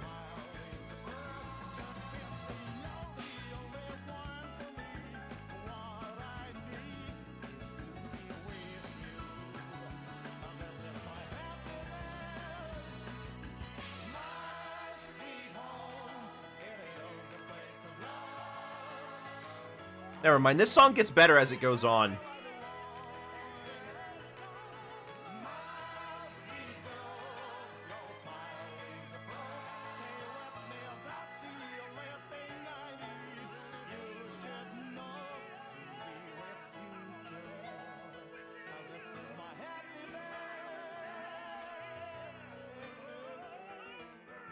Whoa, that guy in the background is going hard.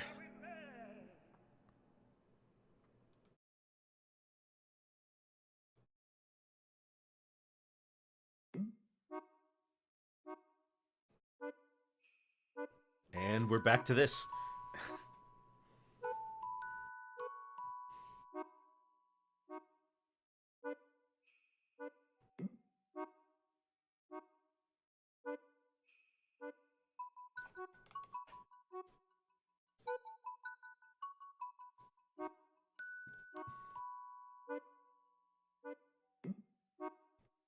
Oh, right, we want the...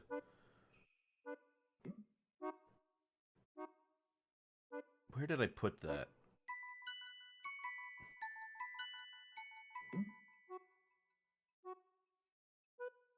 Yeah, that needs to go above.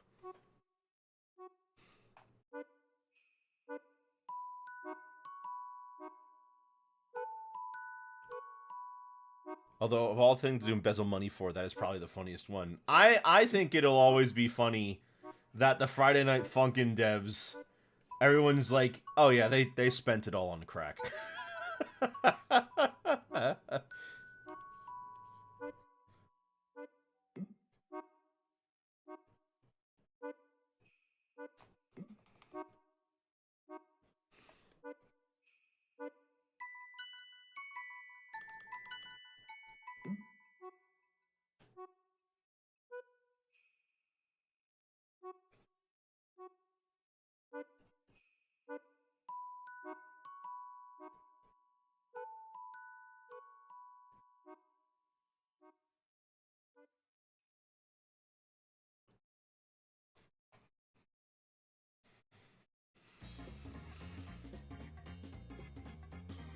Ba-da-da-do-do-do-do-do. Ba-da-da-do-do-do-do-do. Ba-ba-da-do-do-do-do-do-do-do-do-do-do. Ba-da-da-do-do-do-do. Ba-da-da-do-do-do-do-do. Do-do-do-do-do-do-do-do-do-do-do-do. Do-do-do-do-do. Do-do-do-do-do-do. Do-do-do-do-do-do-do-do-do-do-do-do-do. Do-do-do-do-do-do.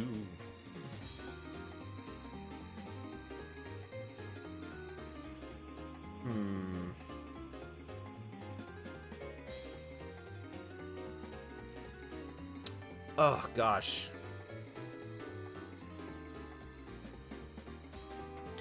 Okay. Now for the shoulders.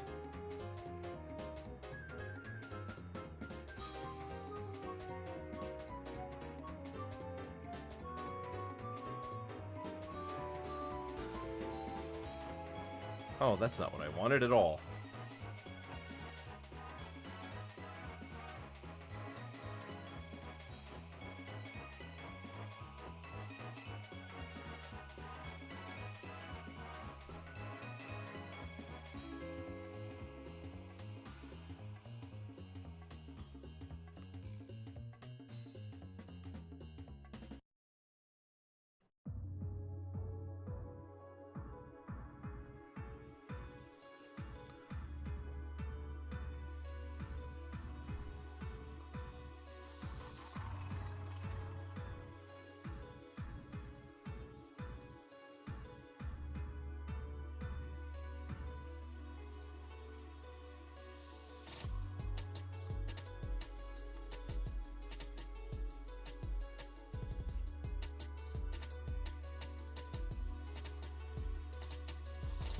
Sounds like it's from Sonic Lost World. In the water area.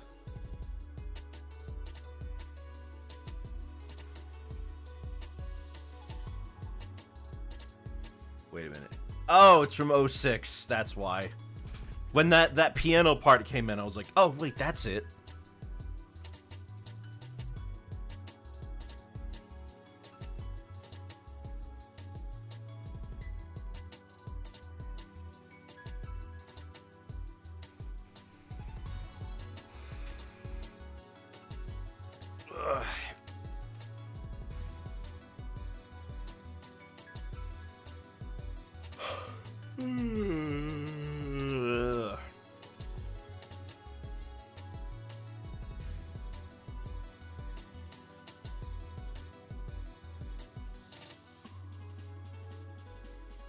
Okay.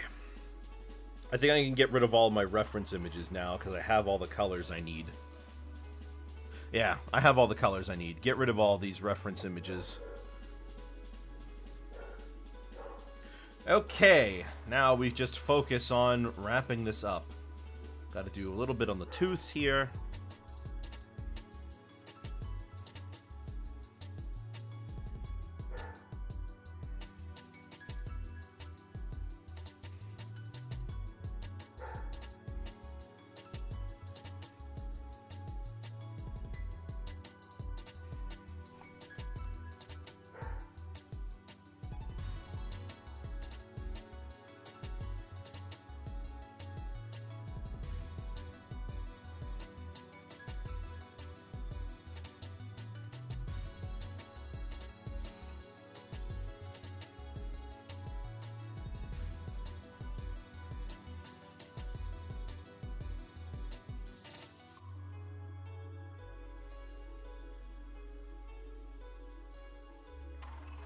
Oh my gosh. Oh my gosh, I didn't erase it? Okay, I gotta erase it. That's what I was doing wrong. I wasn't erasing, I was using the color in the back. Alright, alright.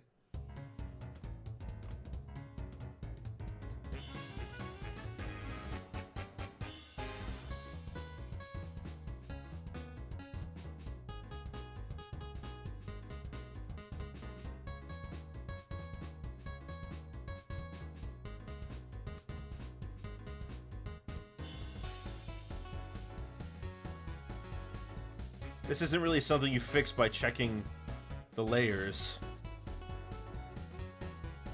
Heck, it's not the first time I've had this happen to me, but it sucks every time it does.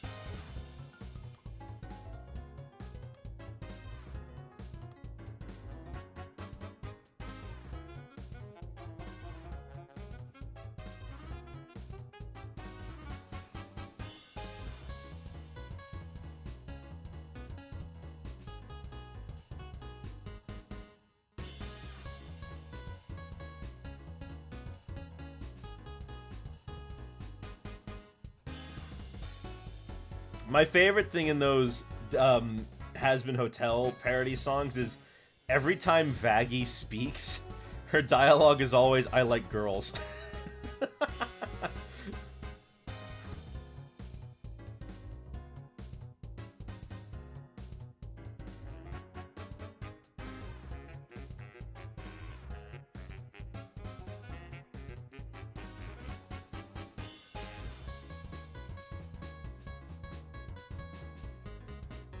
It's like, yep, that's kind of what you are.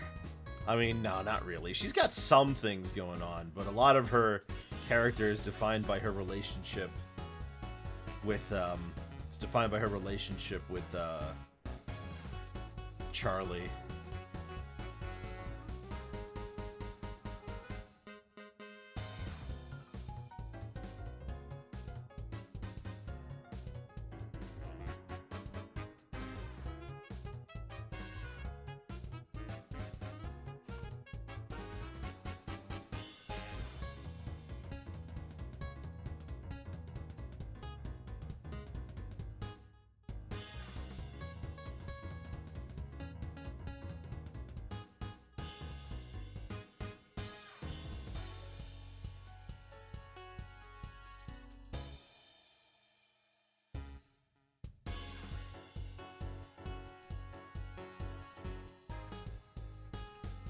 There we go, fixed it.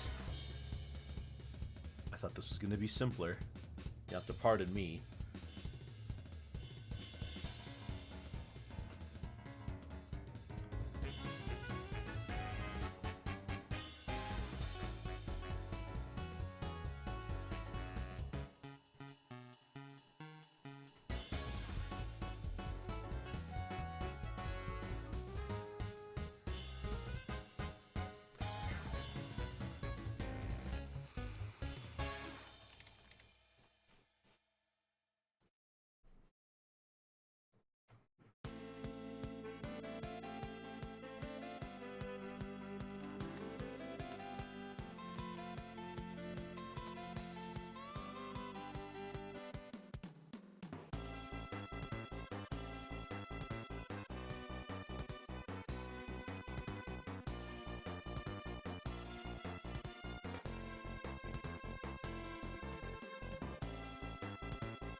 What was I? Oh, yes. I wanted to do this.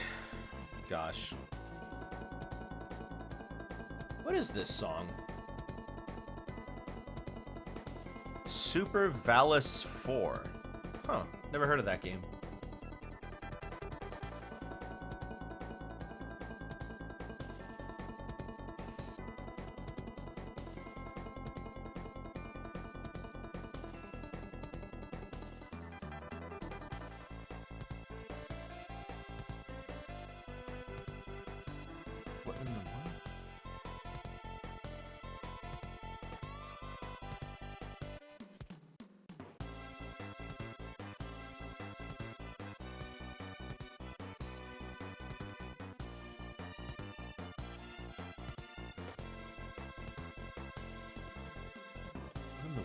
Going on here?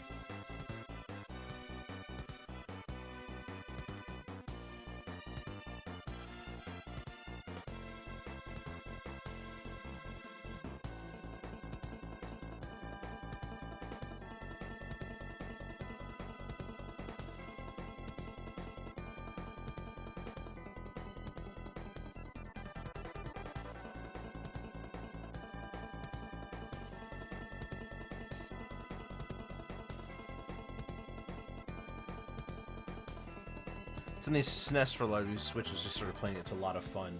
Oh, it looks like some sort of what is it? It looks like some sort of 2D shooter, which I am not very good at.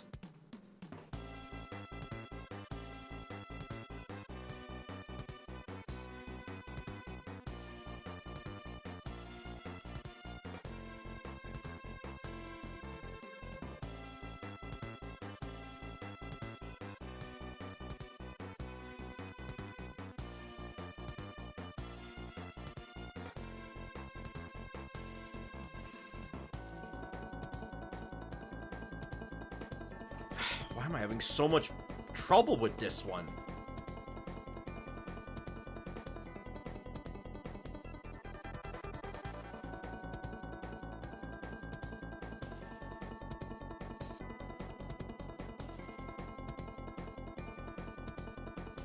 Okay, we can see that there's nothing left over.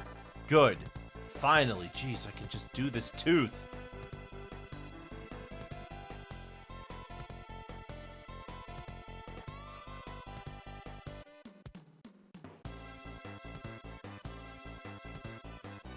You have a button that locks translucent pixels? What do you mean locks translucent pixels?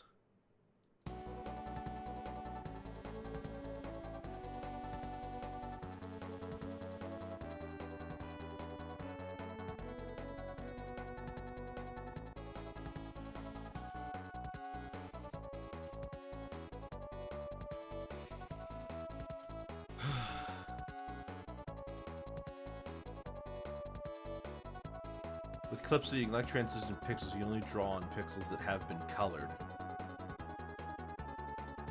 Oh, you mean like an alpha? Yeah, I can do an alpha. That's fine. The problem was that I was erasing something earlier.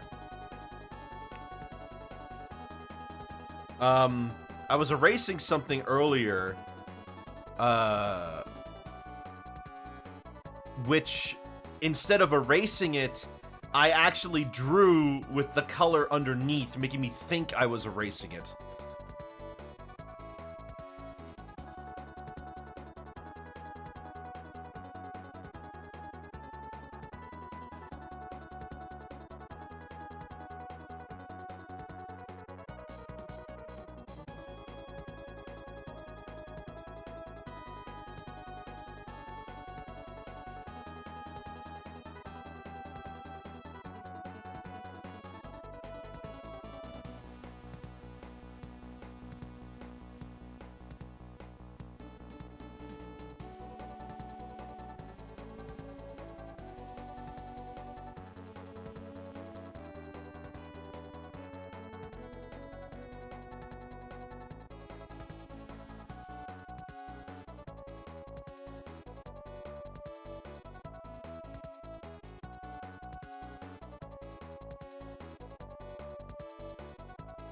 Alright. Good, right? Everything's good. We're not going to have any more disruptions just from me trying to... Good. Yes, great. Ah. There. Now.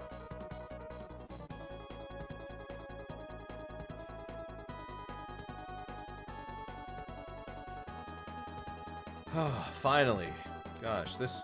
I don't know why this one was the one that killed me.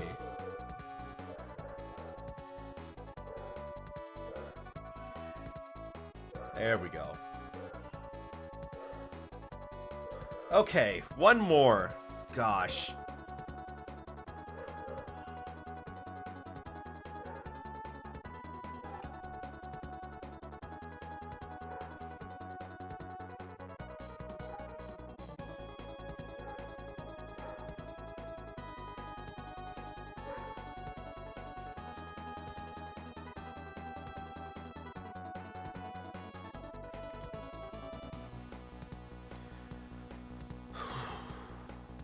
Jeez.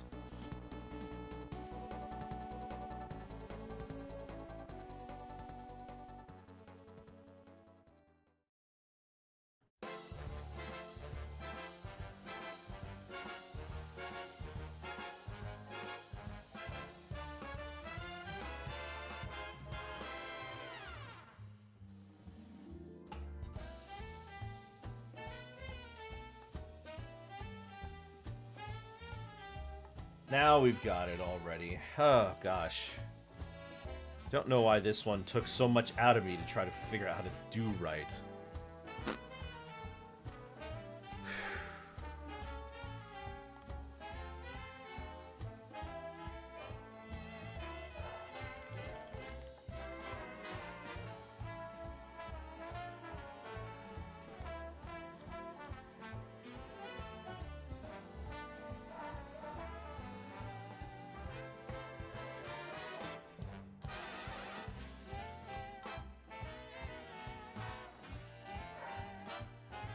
Alright, now, what to do about this?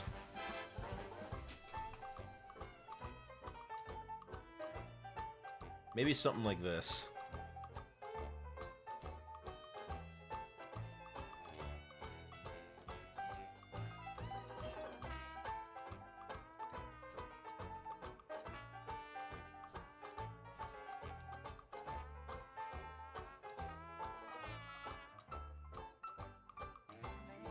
Maybe I should change this from blue to white.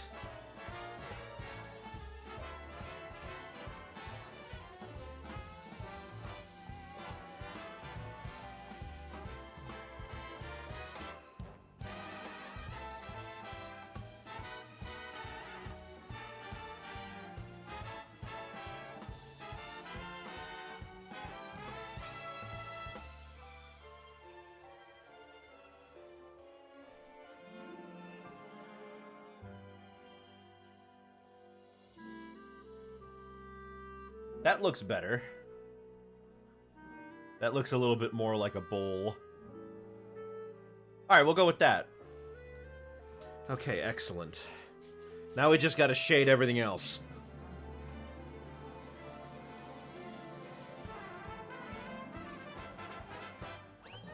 Oh, wait, no. Before I do that, I have to add in the little... Yeah, I have to add in these little things.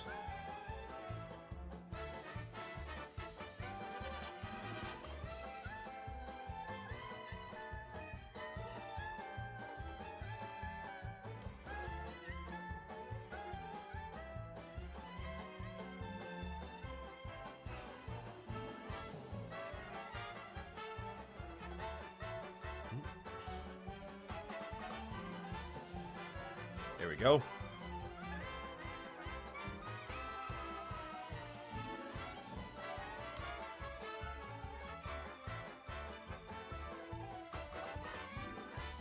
Wait, what layer am I putting these on? Ah! Again? Seriously? I didn't...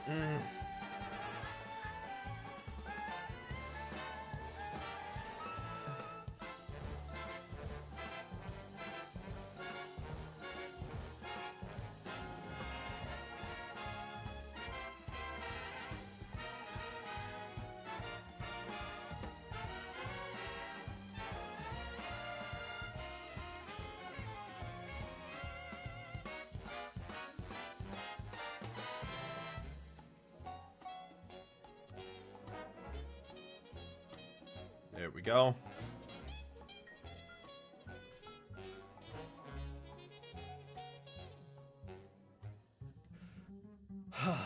Okay. No. Now we can start shading things. Don't know why that was so hard for me to get, but it's done. Let's start with the face.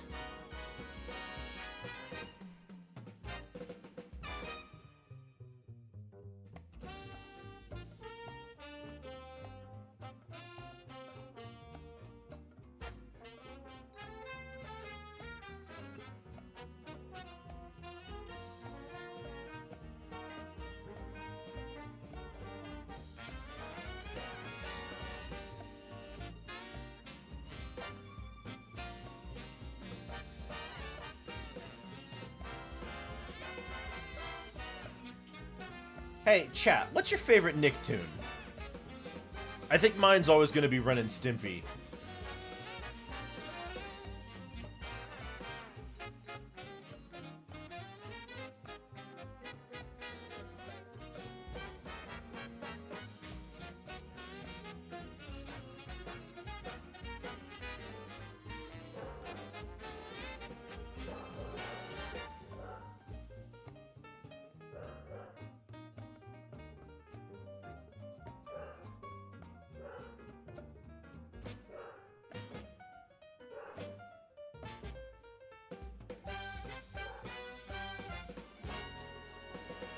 I think Ren and Stimpy, for me, just has an amazing blend of surrealist and balancing out its gross out with legitimately really funny jokes.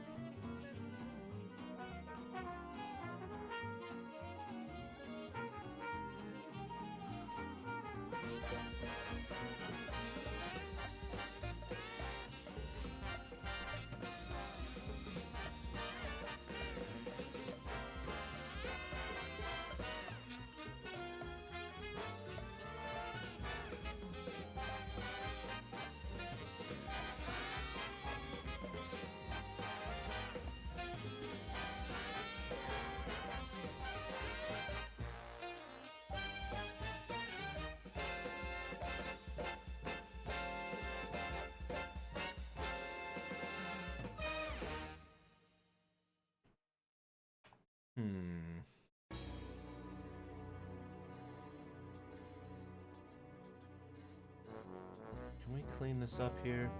Oh, gosh. Can we clean this up here, please? There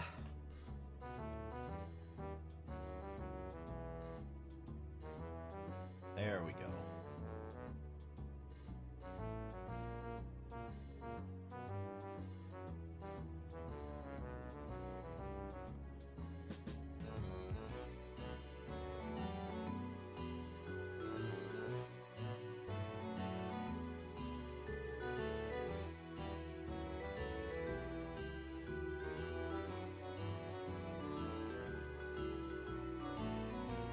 There we go.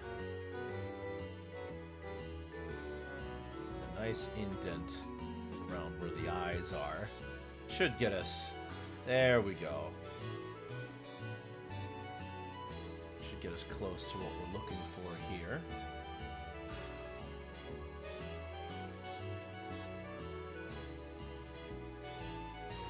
I don't really remember watching too many as a kid, but I definitely saw a good amount of Fairly Odd Parents, Avatar, and maybe a handful of SpongeBob. When I was a kid, I wasn't allowed to watch Nickelodeon, so I had no SpongeBob or anything like that. Although I was old enough to be around for Jimmy Neutron, but I don't remember any of that either. I think I saw the movie that the show was based on at some point. I don't know when.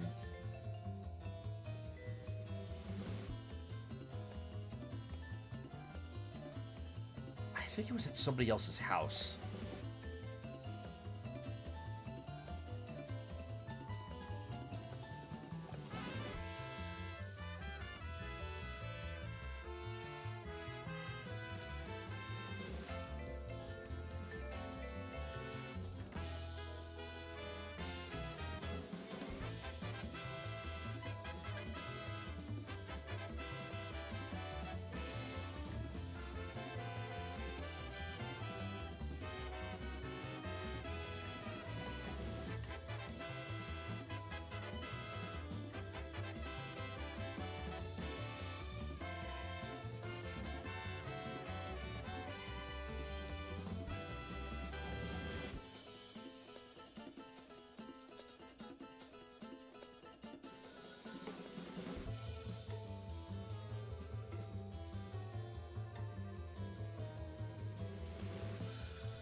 Don't really remember much about Jimmy Neutron either. No, I can't say that I do.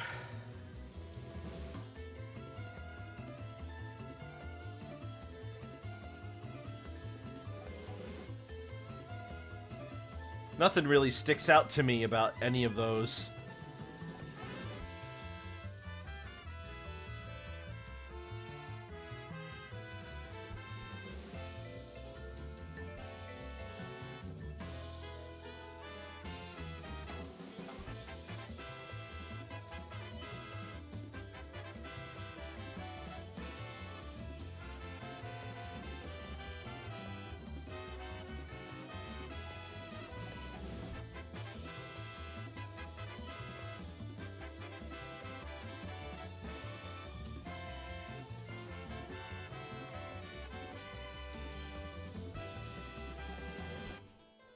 I remember in high school, I was in history class, you got mad someone printed 100 copies of the Slap, Slap, Slap. Oh my gosh. Well, it's not Carl Weezer, but I know what meme you're talking about.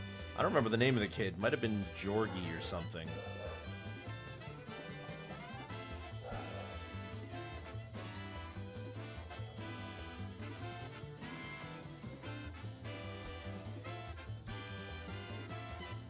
Wow, 100 copies. Love it.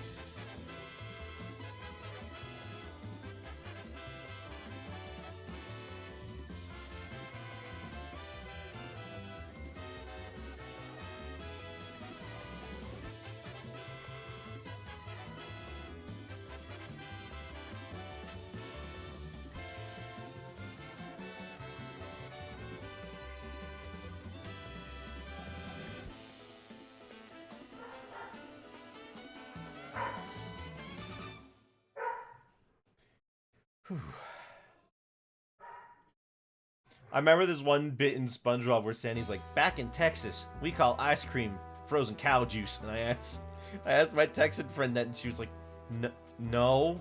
No, we don't. Where did you hear? And I said SpongeBob. It stopped working midway through. Oh no. Love that.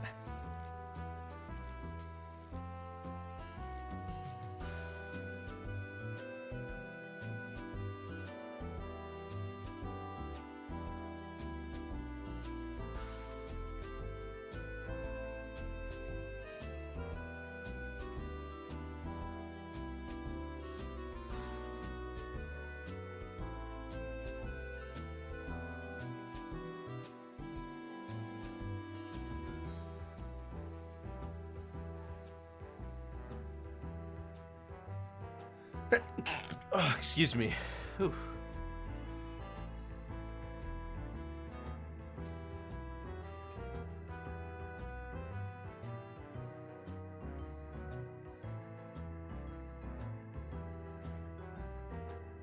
It's crazy sometimes when you look at when a show like SpongeBob began and you look at what people were saying about it when it came out. I mean, they were saying that SpongeBob was going to be like the death of Nickelodeon. Oh, thank you. Thank you, Congus. I needed that blessing.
I always watched whatever was on and never stuck with one show, so that's probably why I remember bits and pieces.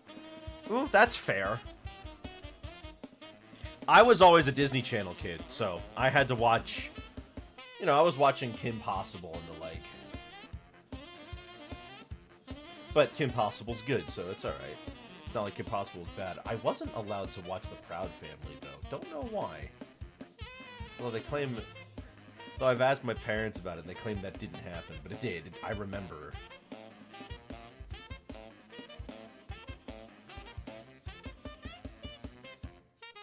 Wasn't allowed to watch SpongeBob until your parents just didn't care. Yeah.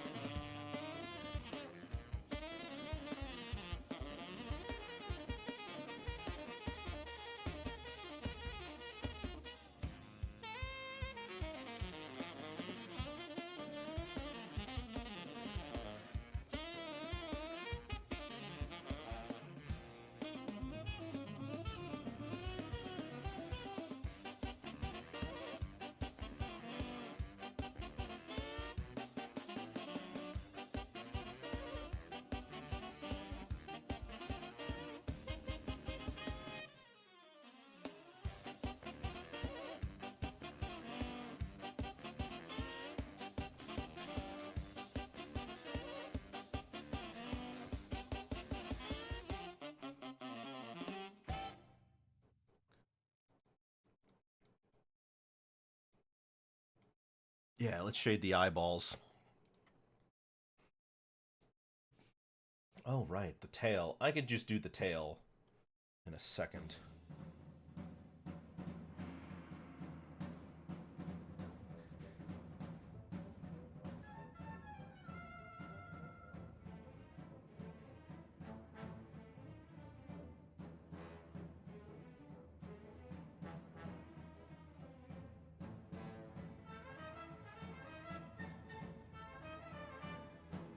Gosh, why does it immediately look way too dark? Like somehow it's been contaminated, even though the center isn't any darker. Somehow feels like the whole eyeball is way too dark, and me trying to erase it doesn't make it like go away. It just looks like I've darkened the whole thing unnecessarily somehow. I don't know how I did that. Like, it's something that like my mind just won't let go.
Alright, I know what I have to do here. We're gonna skip ahead in the steps a little bit because I'm gonna do this.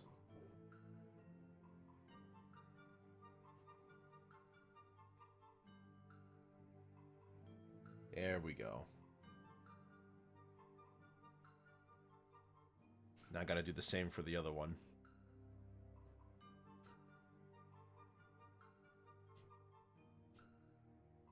There we are.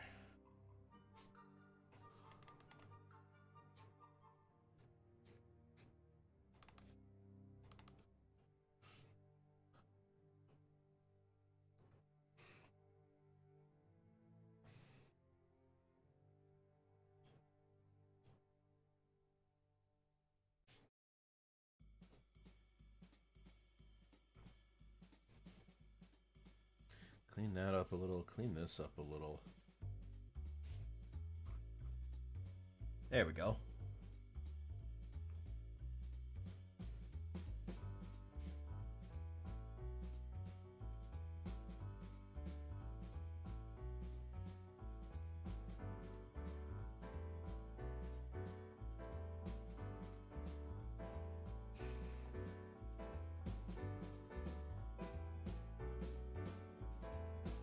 Save that. Eyelashes. These get a minor one.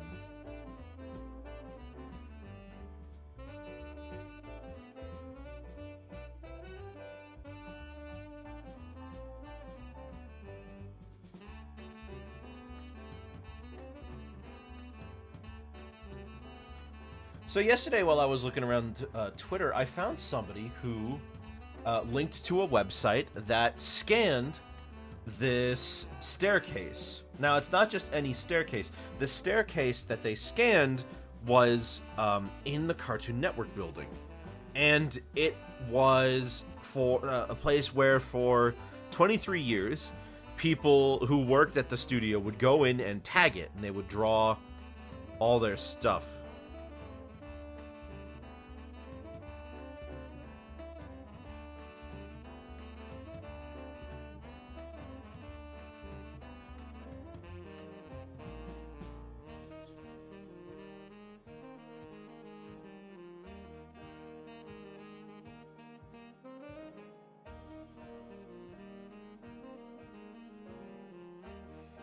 And it was really cool to take a look and see all of those people who had gone through and all the drawings they put up there.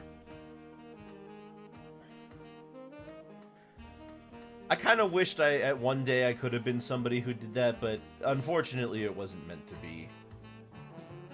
But it does feel nice to see lots of different art styles and different like levels there when you see all the different stuff that people had put up. It feels nice to be to I don't know. I feel some sort of camaraderie with the other artists who were there, even though I never went. Maybe that makes me a poser.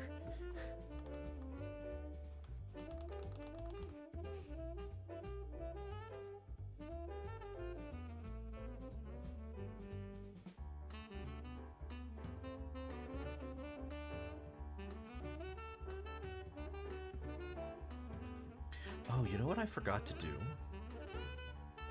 Forgot to shade down here.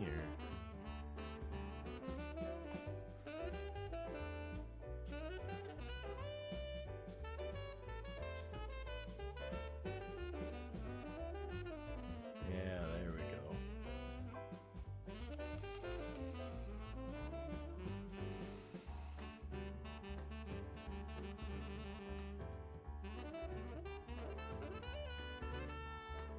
I got to see everything from the early days of the first few weeks of 2000 up until people who drew something right on their way out the building on the final day.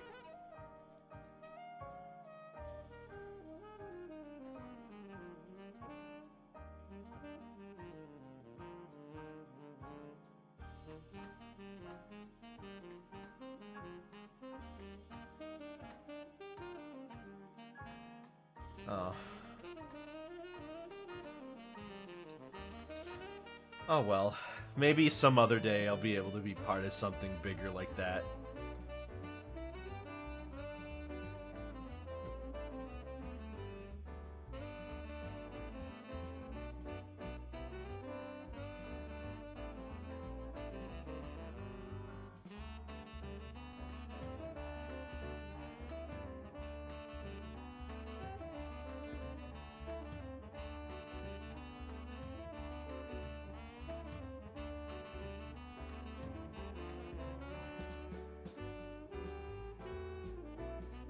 Alright, what next? Well, you know what? Since it was up here, let's shade this.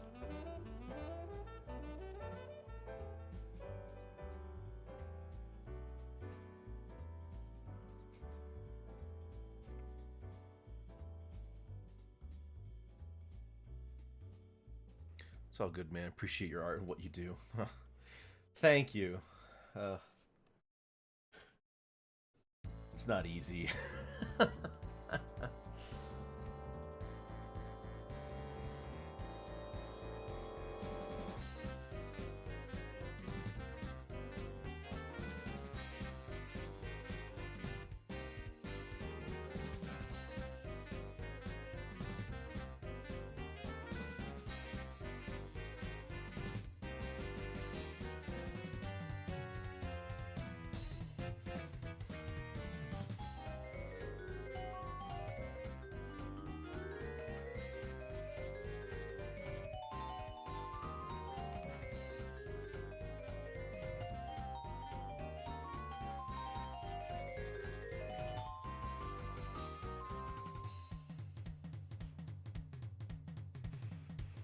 Honestly, despite only being around for 20 years, it's impressive how much has changed about a place like Cartoon Network. I mean, I, as somebody who's really into animation, have immense respect for Cartoon Network as a studio. They have tons of creator-driven shows that they put on the network, and the people involved are great. Even if the higher-ups make them do nonsense like... Even if the higher-ups make them do nonsense like play Teen Titans Go all day and it's not even a marathon or anything. They're just playing them all day.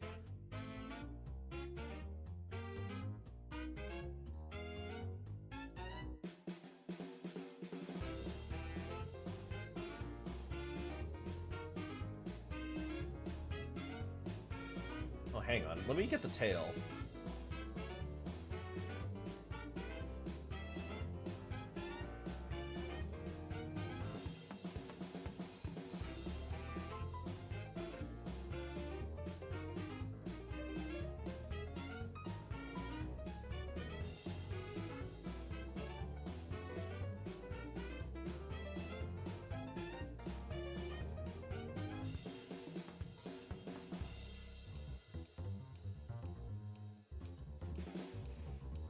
There we go.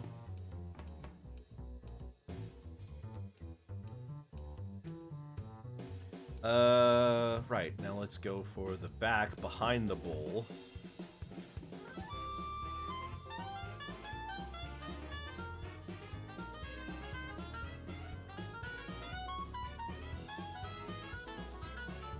There we go.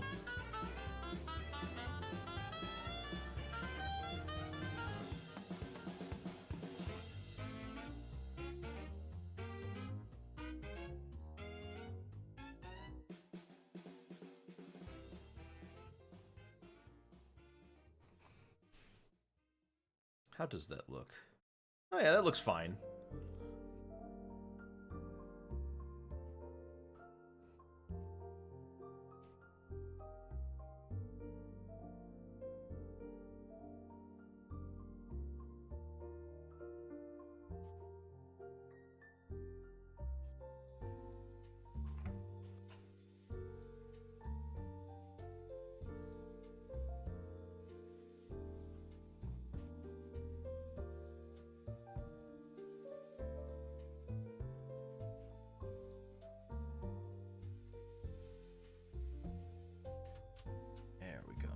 Make sure you get that in there.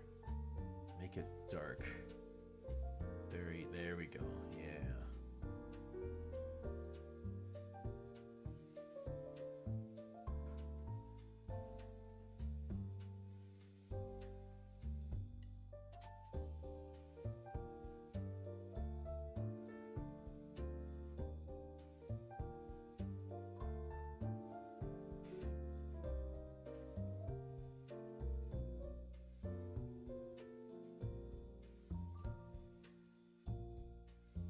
And then a little down here.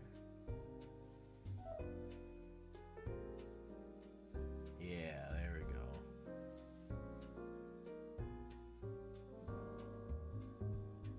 Perfect.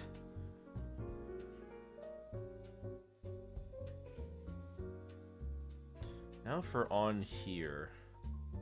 I'm thinking just a light dusting of darkness. Just a little one. There we go.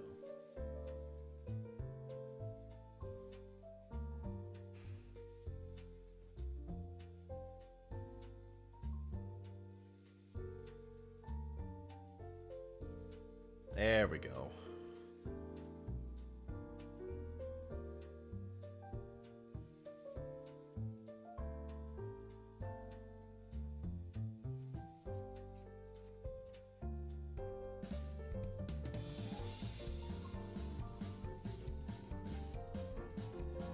And the arms.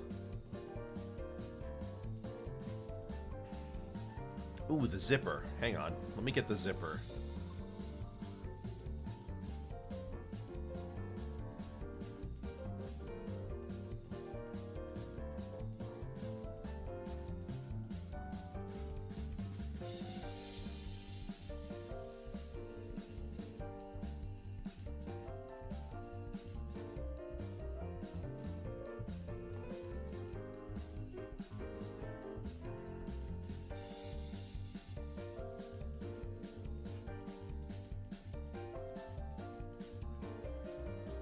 There we go. Now for the one that sits above it, up here. Whoops. There you go.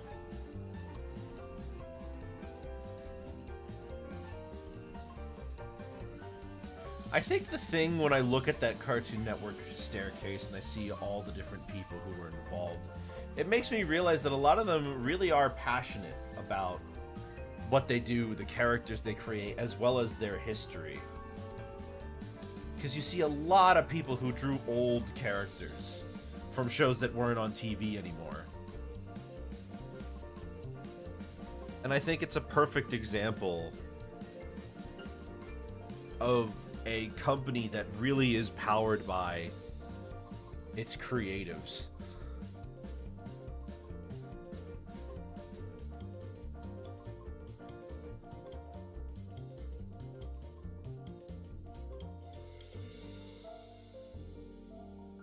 And I think it's better for it.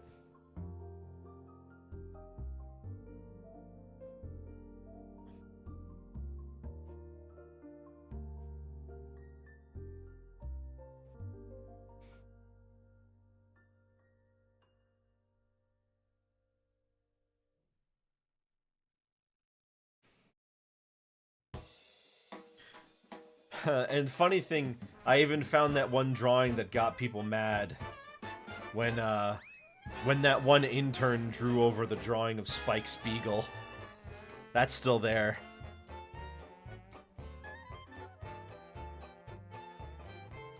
I feel bad for that person. She didn't deserve the vitriol she got.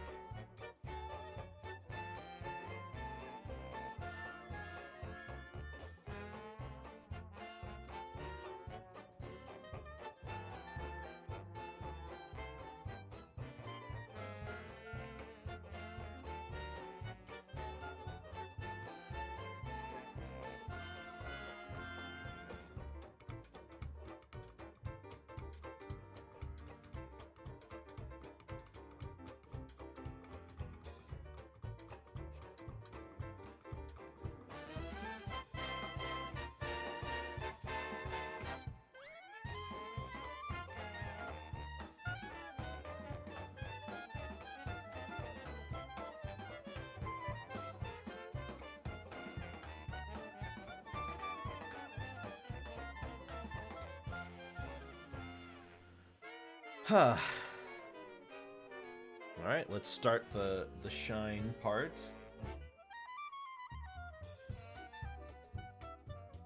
The part of the drawing where we add a white line to everything.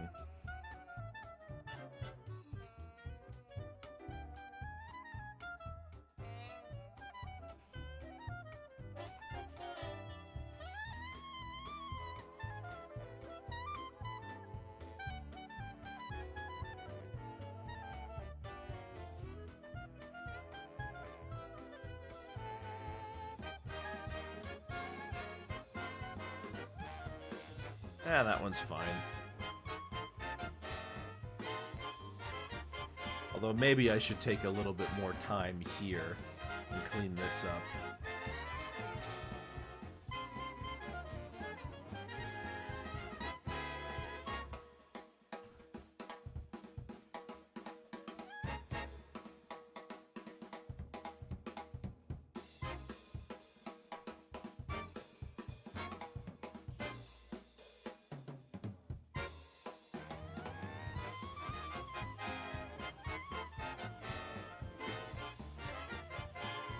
There we go.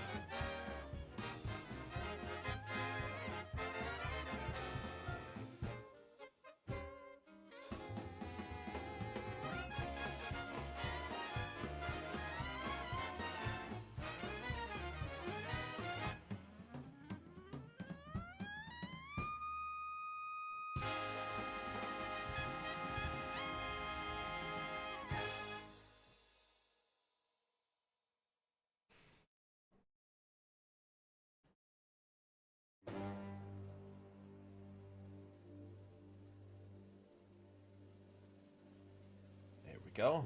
Oh, and a nice little bit over here.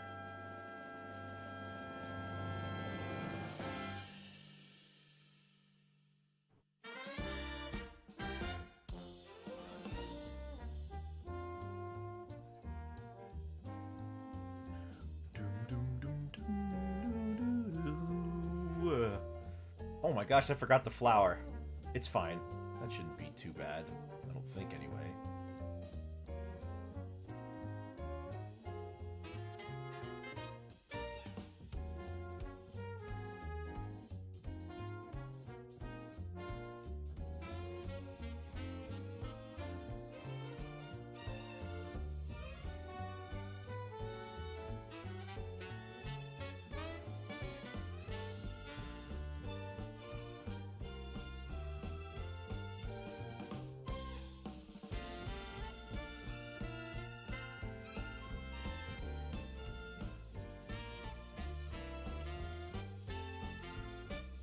There we go. Now we just need to do the nose.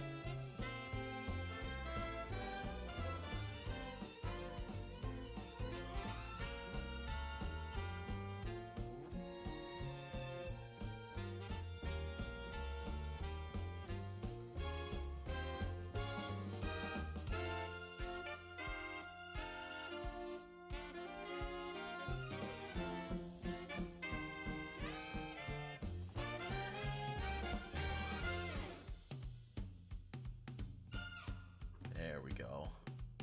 Now the only thing left is the flower.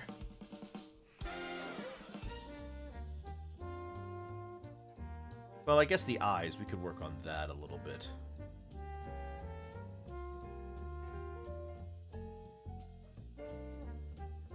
I find adding a little bit of shine to the inside of the eye makes it look less like they're infinite voids. It makes it look a little friendlier.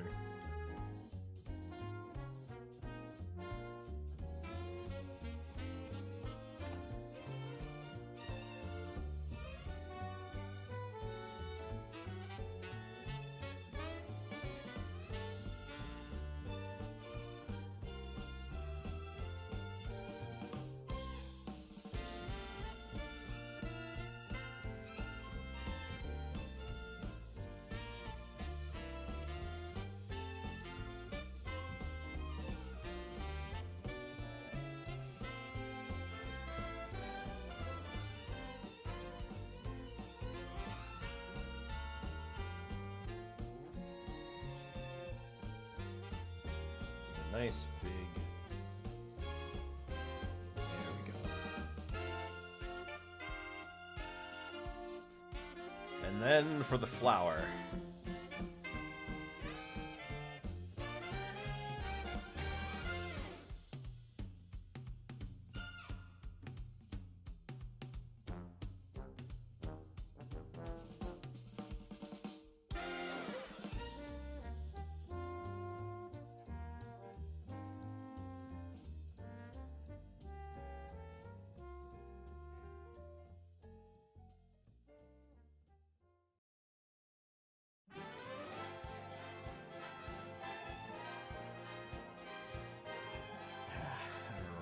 Oh, I'm looking, and I realize that there's a couple things here that I didn't fill in properly, so I'm going to have to do that in just a second.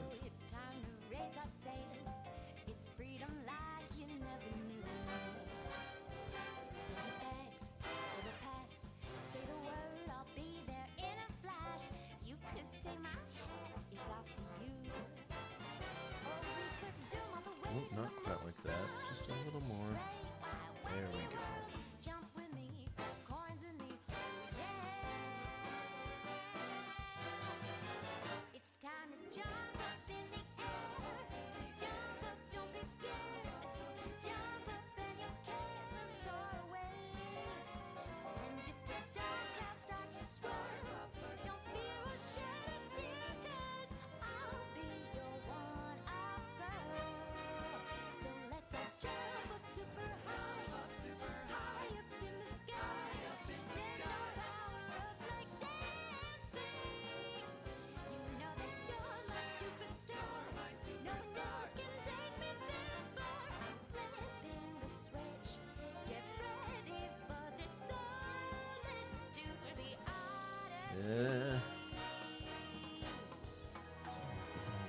Yeah. There we go. Now they look more like flower petals.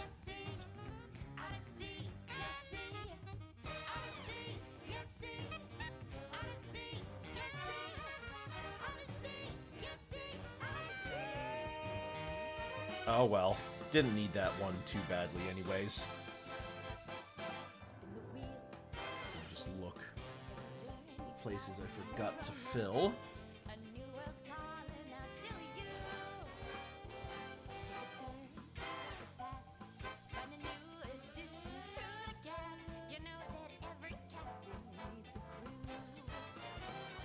And then we just get a little bit more right over. Nope, not like that.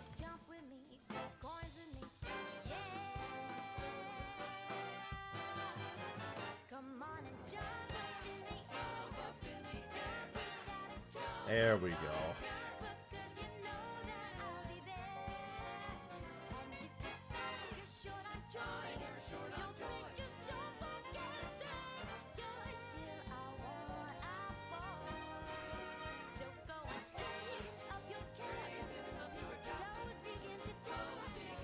All right. There she is. Now, something I gotta do underneath that is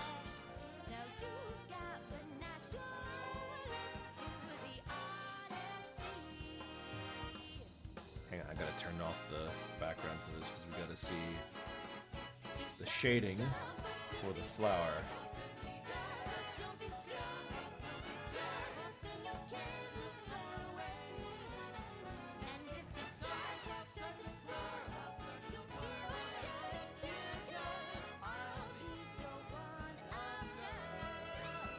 And also with that,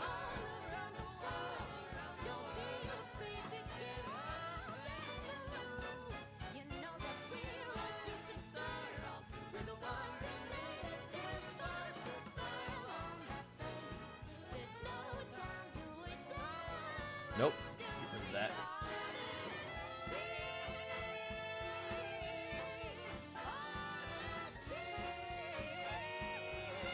All right, now, oh wait, I forgot her tail. This needs a little bit of a shine in the center, just a little.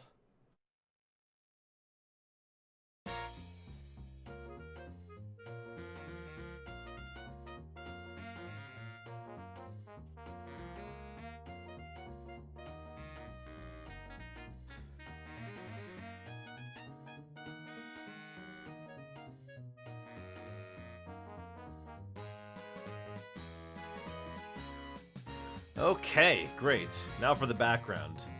Man, if there isn't a show that had more iconic backgrounds than SpongeBob.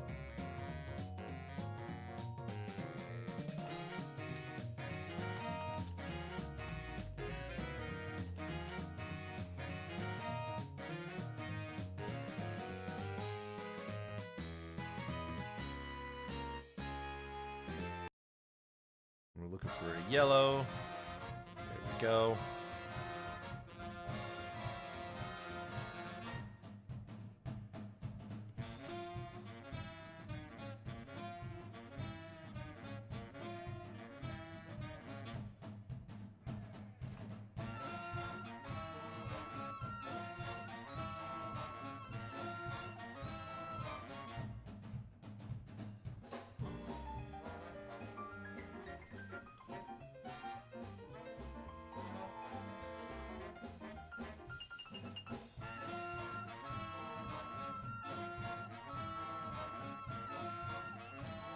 And then on top of that, we've also got to make it look more blue as it goes into the background.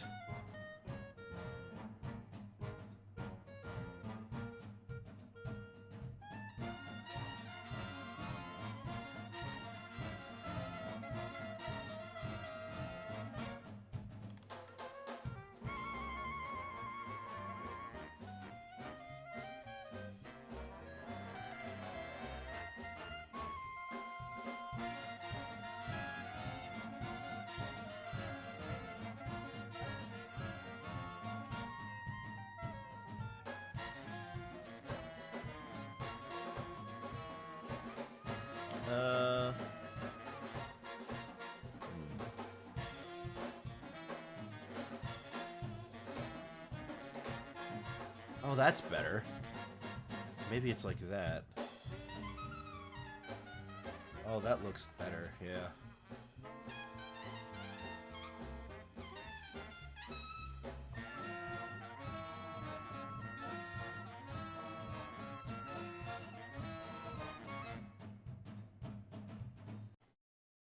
And then on here, it goes up to...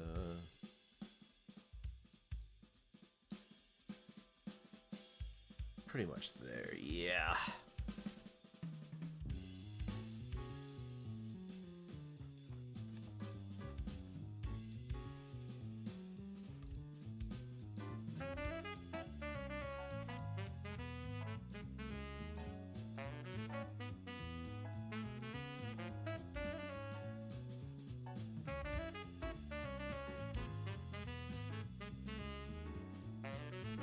Okay.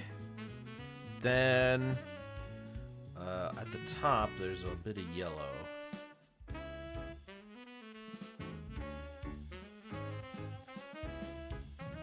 There you go.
that read well? I think it does.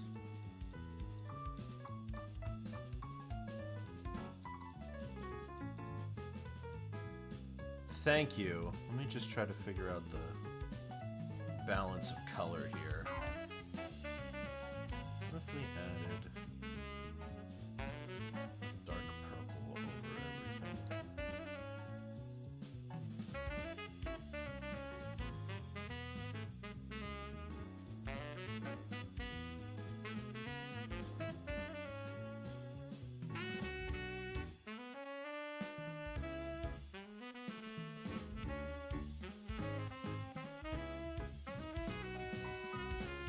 Nah, I'll leave it like this. Now I just need to make my signature, and then we'll be done.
Let me just steal this color.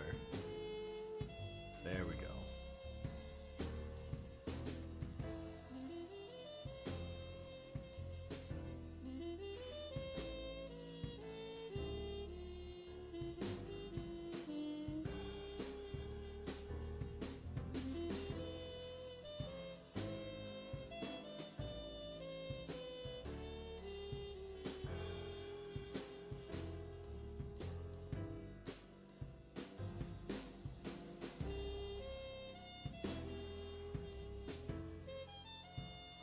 So this isn't really the logo style they use now, but this is the logo style that I remember seeing in, like, the opening of the show.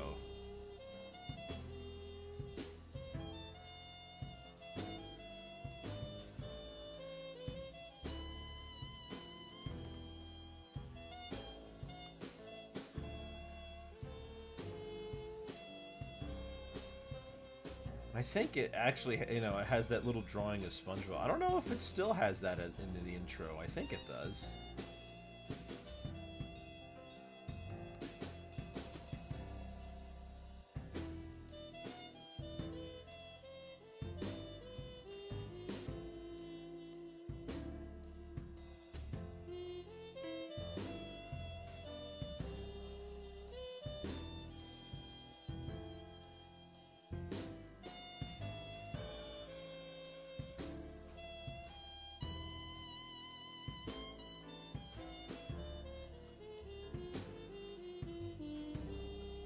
A little more off the top here.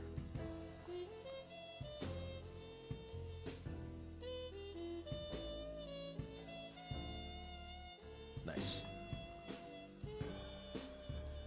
Works well enough. And then on here we've got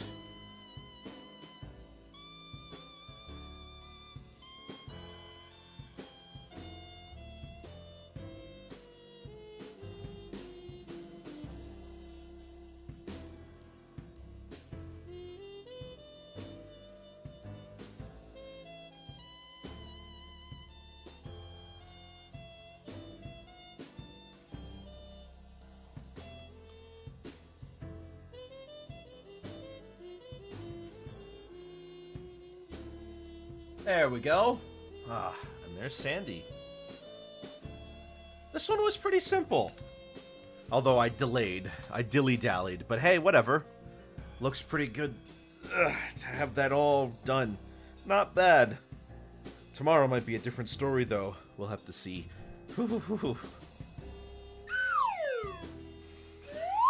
Well, this one was pretty fun to do, and I'm glad you guys all decided to sit around and check it out with me. Tomorrow, we're going to be doing a portrait of Dr. Ivo Robotnik, as voted by all of you. He has a commanding 65% lead. And don't forget that tonight we've also got cartoons in the server, all themed around geniuses of various kinds. And then on Monday, we'll be back with more Mega Man Battle Network. So hopefully I'll see you guys there. Have yourselves a very good afternoon and a good night. That'll be all for me. Well, I'm going to repeat myself, but that's all, folks.